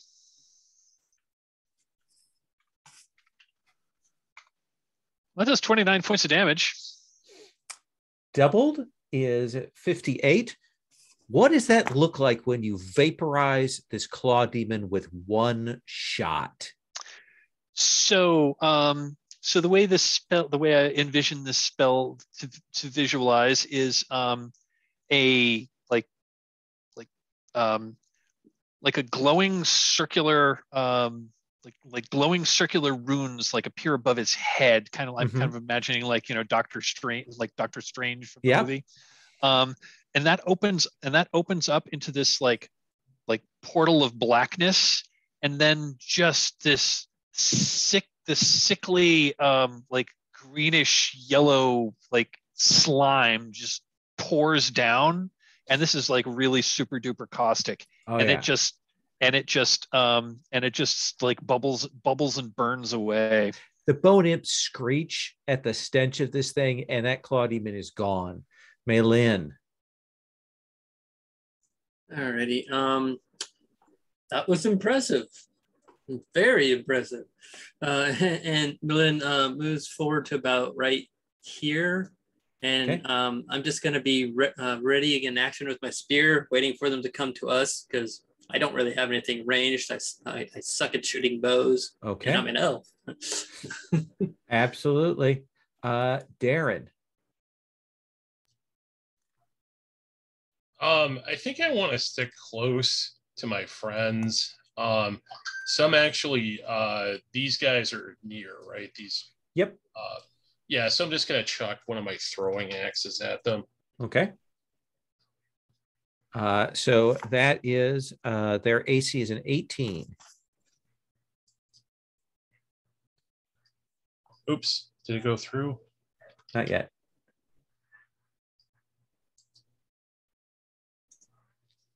Yikes. Oh, you rolled a 1. So no miss damage on that. No. So essentially you will fling one of your axes over towards the imps. They screech and scatter as it goes by them. Adwin. Yeah, I'm going to try and shoot some of the bone imps. Okay. So let's use my double bow attack. So first one. Okay, I'm just going to roll it because I don't know how to get that to work in Roll20. That is a 15 on the die, which should hit. 15 plus level plus dex plus. Yep. Yeah. So that will hit. Let's roll that damage first.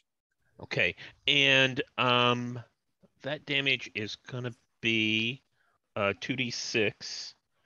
So that is 9 points of damage. So that first volley kills off 2 of these imps. And because I rolled a 15 on the die, I do not get the second attack. Okay. So yeah, you fire that off and they die under your bow shots. And I think Scruffy is going to move up next to Maylin. Okay. And ready in action for anything that comes up to engage in combat. To intercept effectively. Okay. Yep. So let's do this. I'm going to roll some that. So that is going to be a initiative of 8, and then an initiative of that, and then an initiative of that. So I'm going to put those in.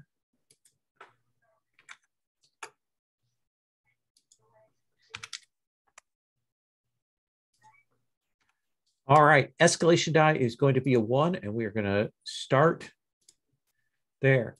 And this claw demon is going to rush across towards Maylin, which means if you want to have Scruffy intercept, you can do that. Yeah, let's do that. Okay. Let me get a token for Scruffy here. Yeah. Just so I know I have a wolf token around here somewhere. Real quick question. Do you want to have Scruffy like even with me? So we're like both on like a battle line in the front there, kind of? That's fine with me. Yeah. I don't want to block you or anything if you have something you want to do. Oh no, I'm just saying if he rushes up into melee, it's just hopefully I've got a spear. I'm pretty sure I can reach him. Okay. I would also like to intercept. Let me just check my ability here.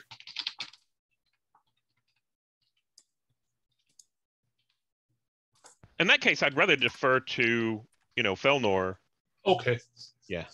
Okay. So here's what I'm going to do. is I'm going to put Scruffy by you, Adwin, and you can show after we resolve a Felwin's thing. You can decide if you want a Felnor thing. You can decide what we would do. So you're going to step up and attack this Claw Demon, Felnor? Yep. Okay. Then let's start with your attack.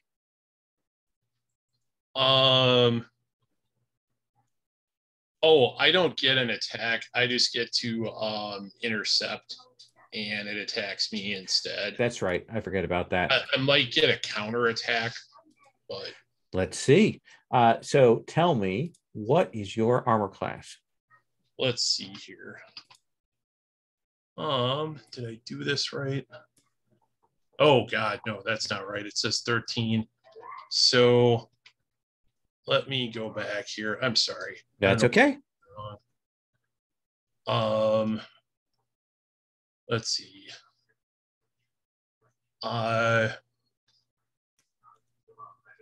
Let's see. So that would be 17.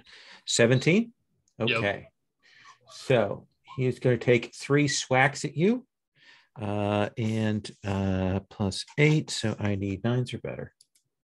1, 2, 3. So he will swing at you with these claws. 3 claws strike at you. And you're going to take 15 points of damage. Oh, okay. It's just 5 each time. Yep. Okay. I will let that stay for now. Okay. And the other the other Claw Demon is dead. Zelentha.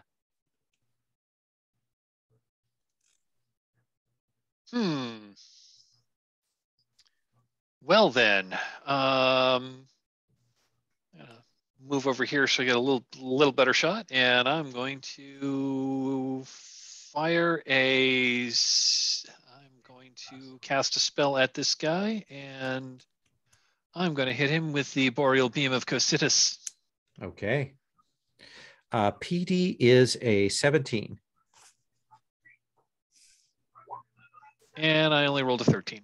Okay. But that does 2 points of miss damage, right? Yes. Okay. So that will shoot out. That's cold. That's cold damage if it makes a difference. Oh, not for him. Chaos Demon will move to near range. And he is going to he's going to fire. Since the fighter has stepped up, he will take a shot at the fighter. But he just missed you, Felnor. You see one of his tentacles on him lashes out at a distance and just misses you. Oh, okay. Was that considered a melee attack? No, it's a ranged attack. Oh, okay. Okay. Yeah. All right. Maylin.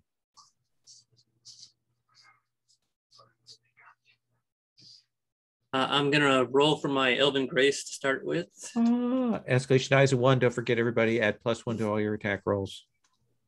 And nope, so I don't get an extra attack, but that's all good. I'm definitely gonna move up abreast here with Darren, or actually with a spear. Can I stay slightly out of? If you have the spear, it's still considered melee. If you move up to engage, yeah. Okay. So I'm gonna go ahead and roll a spear attack. Okay. AC is a 20. Escalation die is a 1.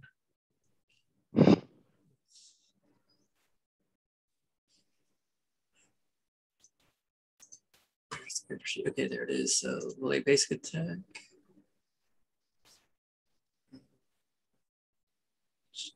Okay, I'm just gonna roll a 20 side. It's not, absolutely. It's not 20. That's what I usually do. Oh, I'll take that. What? Unbelievable.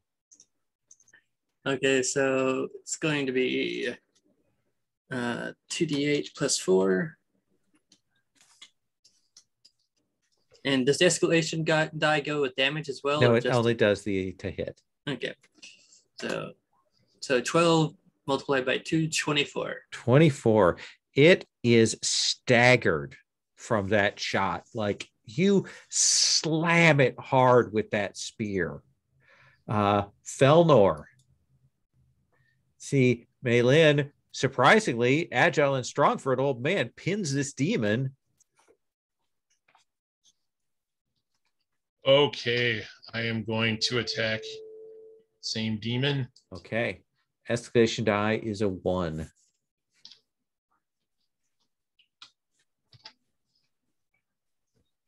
So that will hit. And it looks like I rolled in. Did I roll an even number? Let me see. You rolled a 16, so yes. Okay, so that's that then. Let's see, damage.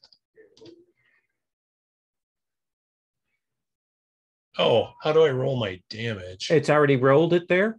I'm sorry. 2d8 plus 3. Are you using the sword? Oh, yes, I am. So that would be 17. So you step up and it's pinned on Maylin's sword and you cut it down, slice it down, and that claw demon is dead. Bone imps are gonna come swarming.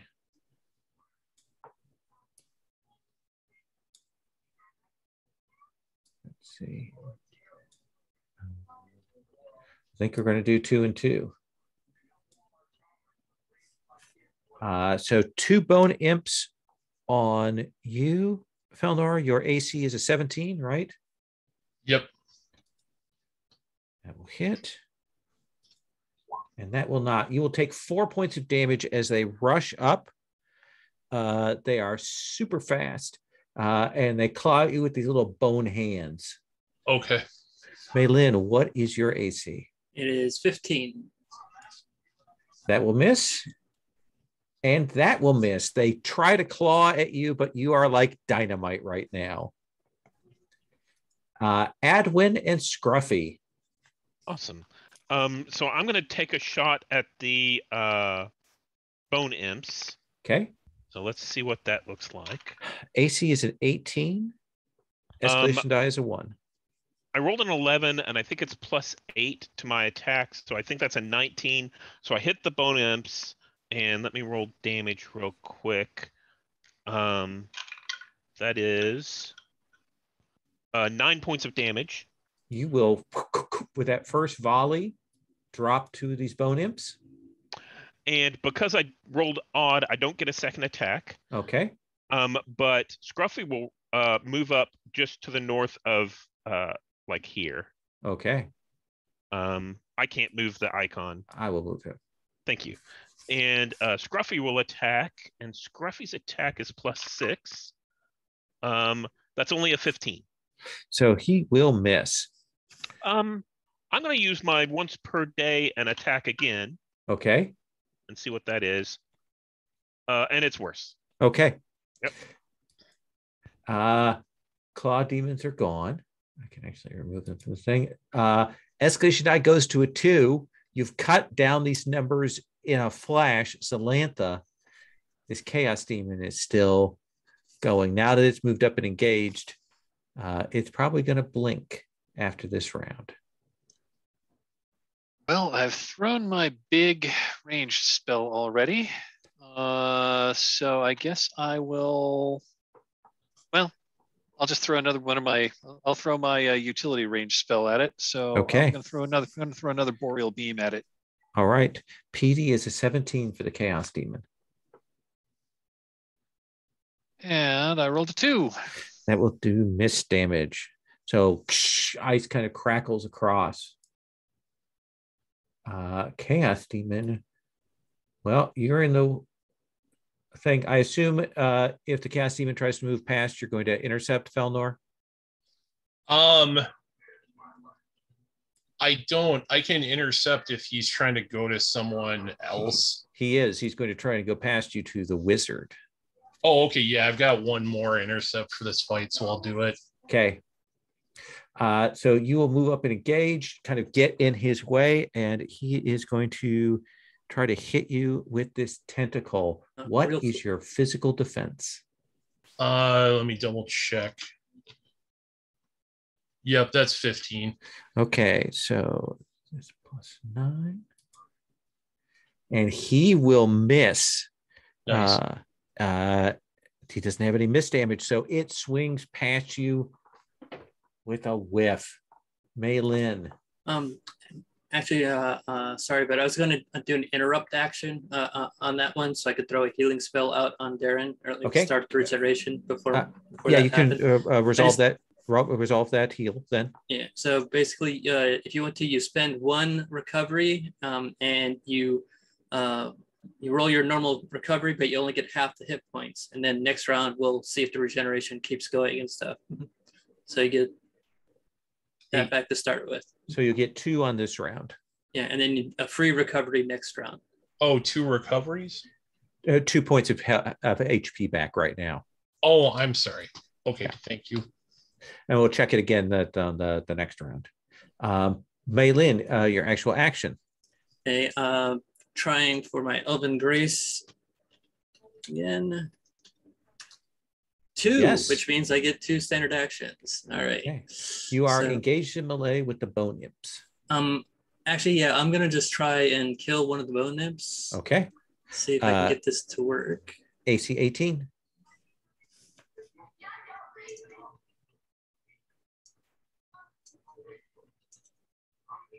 Escalation dies at 2. Okay, so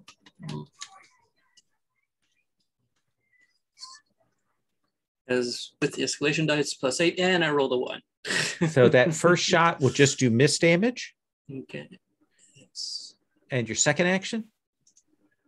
Do you do yeah, miss is 2 points of damage, and then I'll try and spear him again. I wish I could get the character sheet to work, but I just can't. Let's see here. And a 22. That will hit. Roll your damage.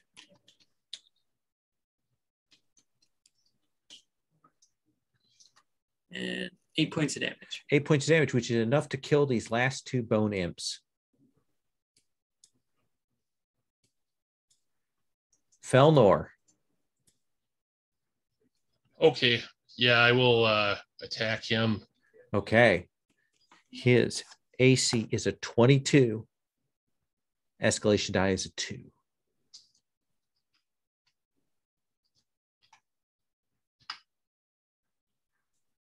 Yikes. Let's see. I don't know how this would apply, but would my boon without cost from the 3 let me re-roll? Yeah, tell me how that pushes you. Like what did you learn, or how does this whole scene push you to better action? How does that spur you? I think Felnor is maybe suspicious of the 3. Because he has a conflicted relationship with them, and after he saw that black dragon, he's just a little fired up and suspicious about their involvement. Absolutely, you may re-roll and take the higher of this or the other one.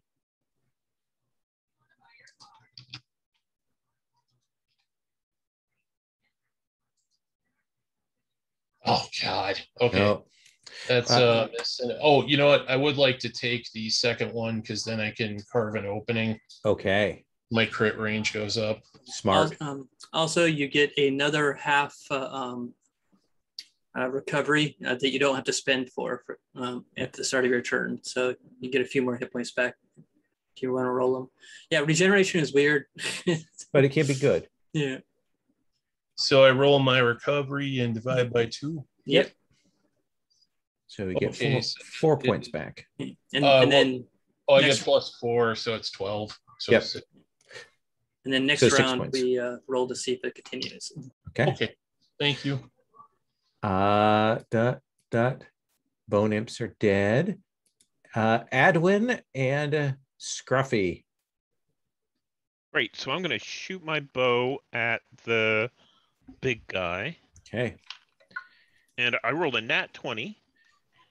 What is with you guys?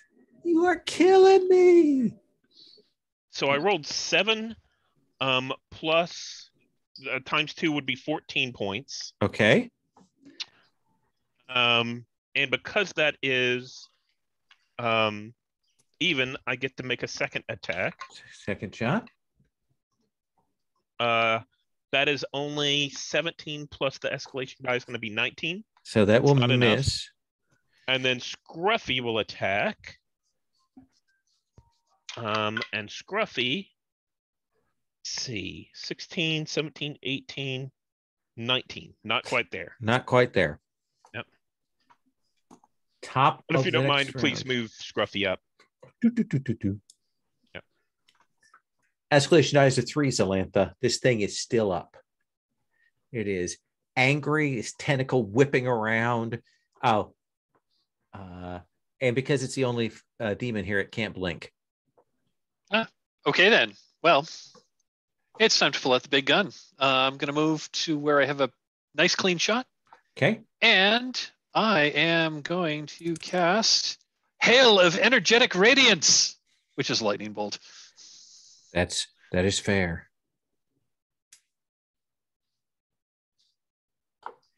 PD is a 17. Escalation die is a 3. I hit a 20. You hit. Roll your damage.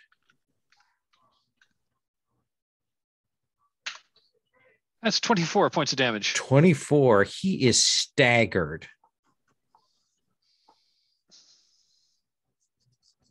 Chaos Demon does not disengage. He is going to strike at you again, Felnor. All right. Can he do it? That will hit your PD. You're going to take 16 points. Oh, okay.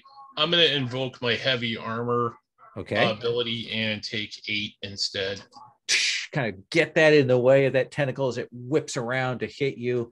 It cries out in the language of demons when it doesn't quite get the hit it wants. Malin. Can I like squeeze in there and try to spear him through? You could step up into melee with this thing if you wanted. Oh yeah, definitely. Let me roll for Elven Grace again, but it goes up a die size. So it's 1d8 for this one. Okay.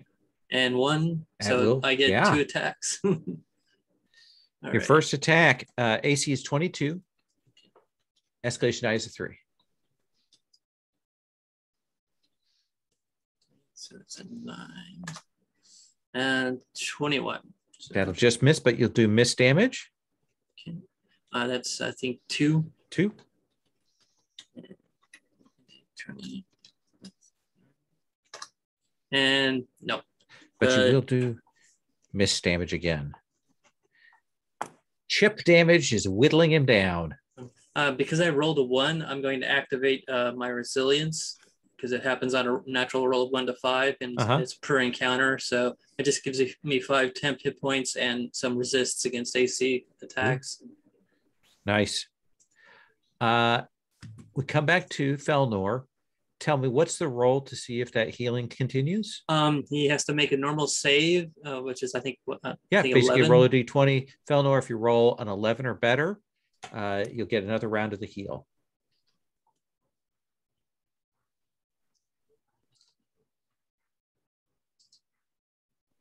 Yes.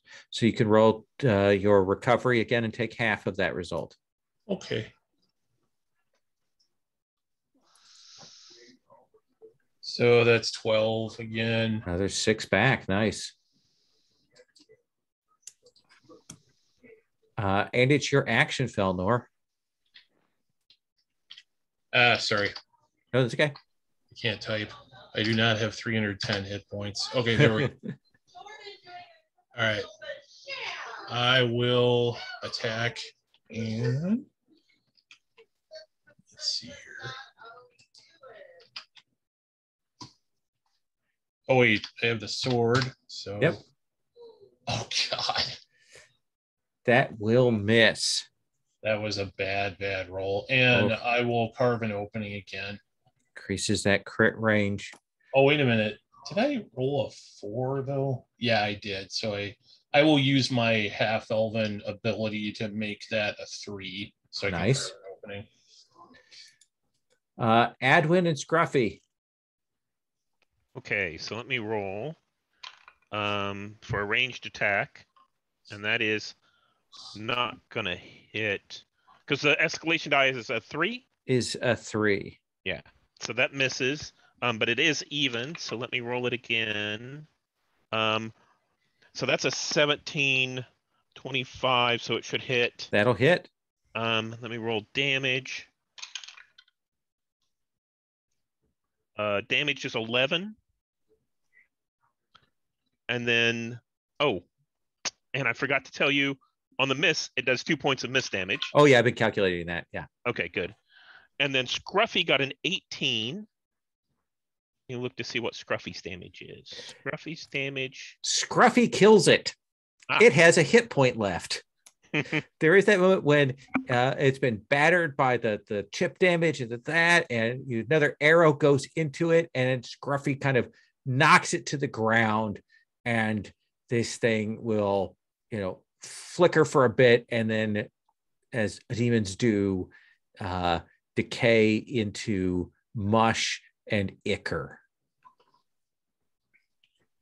And you can grab those people that were there, a few people from Crown Hill who were away from the town, who kind of went back to try and see who they could find and got grabbed up by these demons. They'll say, we saw there are other demons around, and there are other things moving around in here. We saw some draconics, dragon men moving. It's a madhouse. Do you think you're you could safe now? Do you think you could make it back to what's left of Appleton? There's some settlers there that have fortified the tavern. They'll look at each other, but they're desperate enough, and that they will move to take off to head out. And you will see, when this kind of has passed, is cleared, you will see close by crackle of energy, and you will see this tower, bigger than the other towers that you've seen. And it seems to, when it has fallen, has kind of fallen in and broken in segments. So it's almost like a wedding cake has kind of fallen over on its side. And you can see that there are entryways there, and it's crackling around, and it looks like that might be an important place. And that is what we're going to take up next time. You may all, this is because you had your 3+ fights, you may all take a full rest, which will reset all your recoveries, all your HP, all of that stuff. And you may fully level up to level 3. Yay.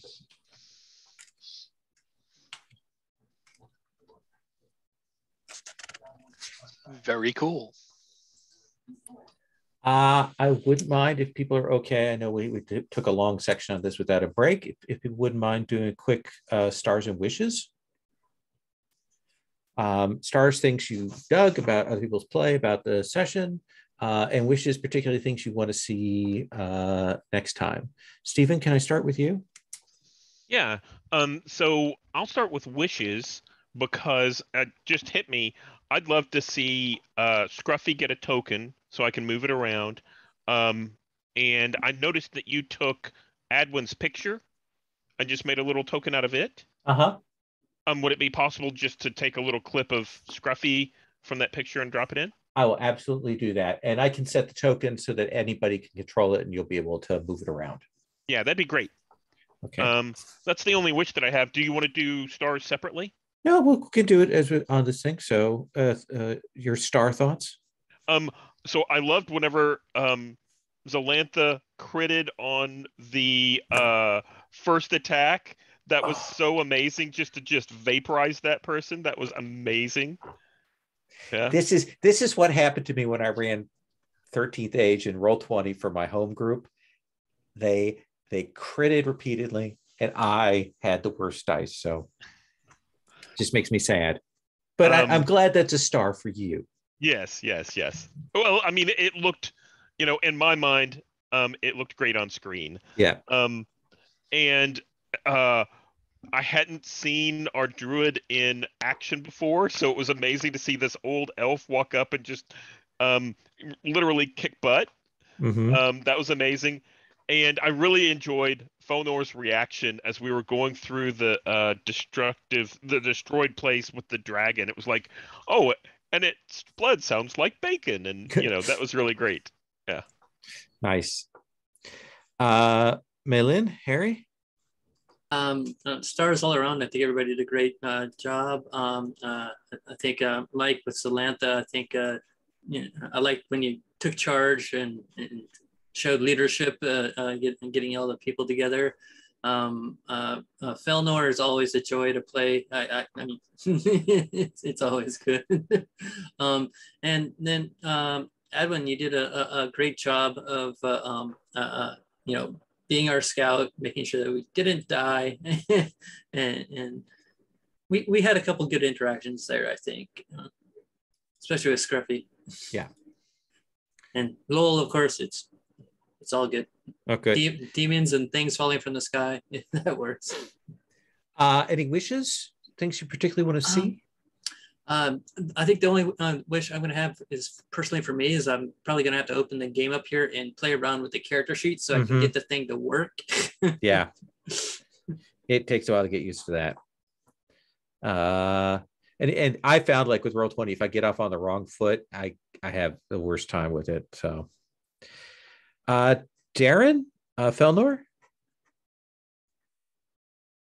I think my only wish is I don't know how to change the picture or the name of my token. Oh, I can if you get a picture to me, we can take it from the character image that we do in your character sheet. Okay. Yeah. If you go, let's see, when you go to edit at the top, you can upload a picture there, and then we can use that for your token. Oh, okay. Yeah. I'll see if I can do that. Sure.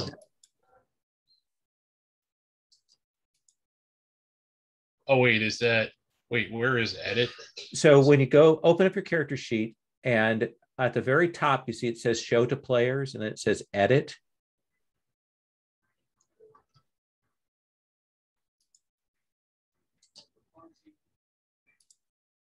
Huh, I am not seeing that. Let me see. Let me show you here so when you go to your sheet and open it up, it's like this. Oh, I think you've got the GM view there. You want to, but there should still be an edit button there. Yeah, because it should be editable by. It's on the bio and info tab. Oh, okay, bio and info. I've got nothing there. That's so weird. Sorry. I don't know why that's doing that. Because it can be edited and controlled by all players. Well, I suppose maybe we can mess around with that next time. Yeah. Get a picture, and if we find that you can't do it, I'll get it in there for you next time. Okay. Anything else you want to call out? Yeah, I thought people did great jobs in their roles, including the game master, and it's kind of neat to see Malin get into melee, and also kind of get serious when crap started raining out of the sky. So yeah, that was fun. Everybody is also very nice. I appreciate the comments, so that's always great. I also, just kind of like this whole scenario is pretty interesting. And it was cool to sort of just be thrown in and what do you do the first second this starts happening? Awesome. And Mike. Well, stars all around. I just thought that everyone did a great job. One thing I also want to call out is, well, when you had us do those montages on what we were doing, that's a really cool way to do that, and B, I loved everyone's stories. I think it's all really a lot of fun. So awesome all around. I will echo what the other players have said. Harry, I loved Malin. Just suddenly, this the doddering old man suddenly, when danger strikes, oh yeah, I'm really super confident and super competent. Just see him just like go to town on that demon. That was awesome. Yeah. Darren, I playing with you and Felnor is just playing against Felnor is just it's just a joy. Just grabbing the hacking off the end of the dragon's tail because, hey, does dragon meat taste good? That was awesome. I mentioned this in the comments, but Adwin and Scruffy sounds like a 1930s vaudeville comedy duo. And yeah, I just seeing Adwin just really do a great job leading us through the wilderness, especially as all of this bizarre chaos is like literally falling around us. That was really a lot of fun. So yeah, just great job all around. I really enjoyed tonight's game. It was a lot of fun. Anything wishes wise you want to throw out for next time? Well, I think the only wish that I'm going to throw out is I'm really curious as to what this like weird city is going to look like, and I'm really looking forward to getting in there and seeing what strangeness we find. Awesome. Thank you all so much. I am going to stop the recording.